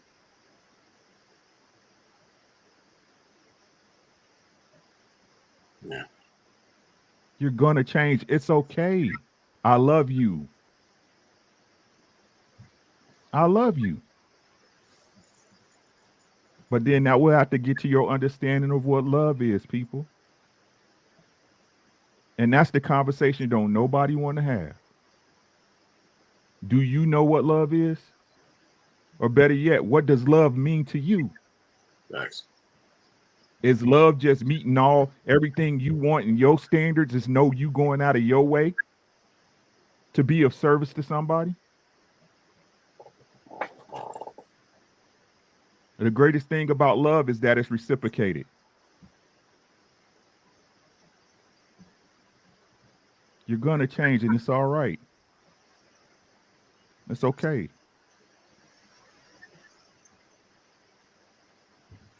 It's facts. It's facts, bro. Said it. Appreciate you, One True Diva. Big Mel again, 20 ball. Say become firefighters, stopping the outsiders that are trying to burn your house and future to the ground. That's real. But y'all gotta keep that fire lit within each other. Right. Right. That's important. That's facts, man. Appreciate you, Big Mel, always, man. You know what time it is. Big 20. He said he don't want no parts Nope. marriage at all. You appreciate you, bro. That was crazy as hell. Yep. Matthew, the fireball. Like what you said on the Tuesday show, the one downside of change is that people forget what you're capable of. Yeah. I know the feeling. Stay locked in, Trill. Like, man, as real, bro. I appreciate you. I appreciate you, man. But yeah, I mean, you know, changes, you know, definitely necessary. That's why I say oftentimes the most important trait that somebody can have within a relationship is the ability to adapt. Because you ain't got no choice. Yeah. They're gonna change, especially when you, again, speaking from a male perspective, you got a wife and who she is before she had them kids may be a little different than after she had them kids. You know what I'm saying? Or that weight gain, or that whatever the case may be, and she start looking at herself different. Are you gonna be able to love her through that? Because you're gonna have to. Yeah. You see what I'm saying? So yeah, it's the ability to adapt. But I think, you know, people should remain who they are from a foundational perspective, sure. In terms of your beliefs, in terms of your morals, in terms of your non-negotiable code, for sure. But everything outside of that, it ain't promised tomorrow. That's just real. Time is gonna alter things. And that's just life. You're gonna either adapt or you're gonna be single. Y'all gotta be pillars to each other. That's why they say better or worse. Yeah. Right. Yeah. You never know how worse can be. Yeah. Until you in it. That's real. But like I said, man, hell of a show. You know what I'm saying? I appreciate y'all pulling up on me, man, dropping all of the gems that y'all dropped tonight. The chat. It's love, Crusader Nation, man. Like I said, it's growing, and you know, y'all are responsible for that. We appreciate every single person, new listeners, day one listeners, all that, man. Love. You know what I'm saying? We definitely building a community that operates on different morals. Then, you know what I'm saying, a lot of what I see going on, and I'm proud of that. Probably most, not even the numbers, but the type of supporters we have. So appreciate all y'all for that. Like I said, all merch available, cruiseason.com. Brand new podcast dropping on Tuesday. Smooth, like I said, he gonna be back in April. Everybody keep asking where bro at. He gonna be back in April. He taking care of some business right now. But he will be back. And you know, Kenny and O, our boys know his love. And again, man, just keep rocking with us. Just keep on supporting us, man. We're gonna keep pushing this conversation forward, necessary conversation, solution-based conversation. And you know, if y'all couldn't take nothing from the day, then it ain't possible. I don't know what to tell you. That's just real. So On that note, man, we are out of here, man. Y'all be easy. Y'all be safe. Take care of each other. We love y'all, man. We gone.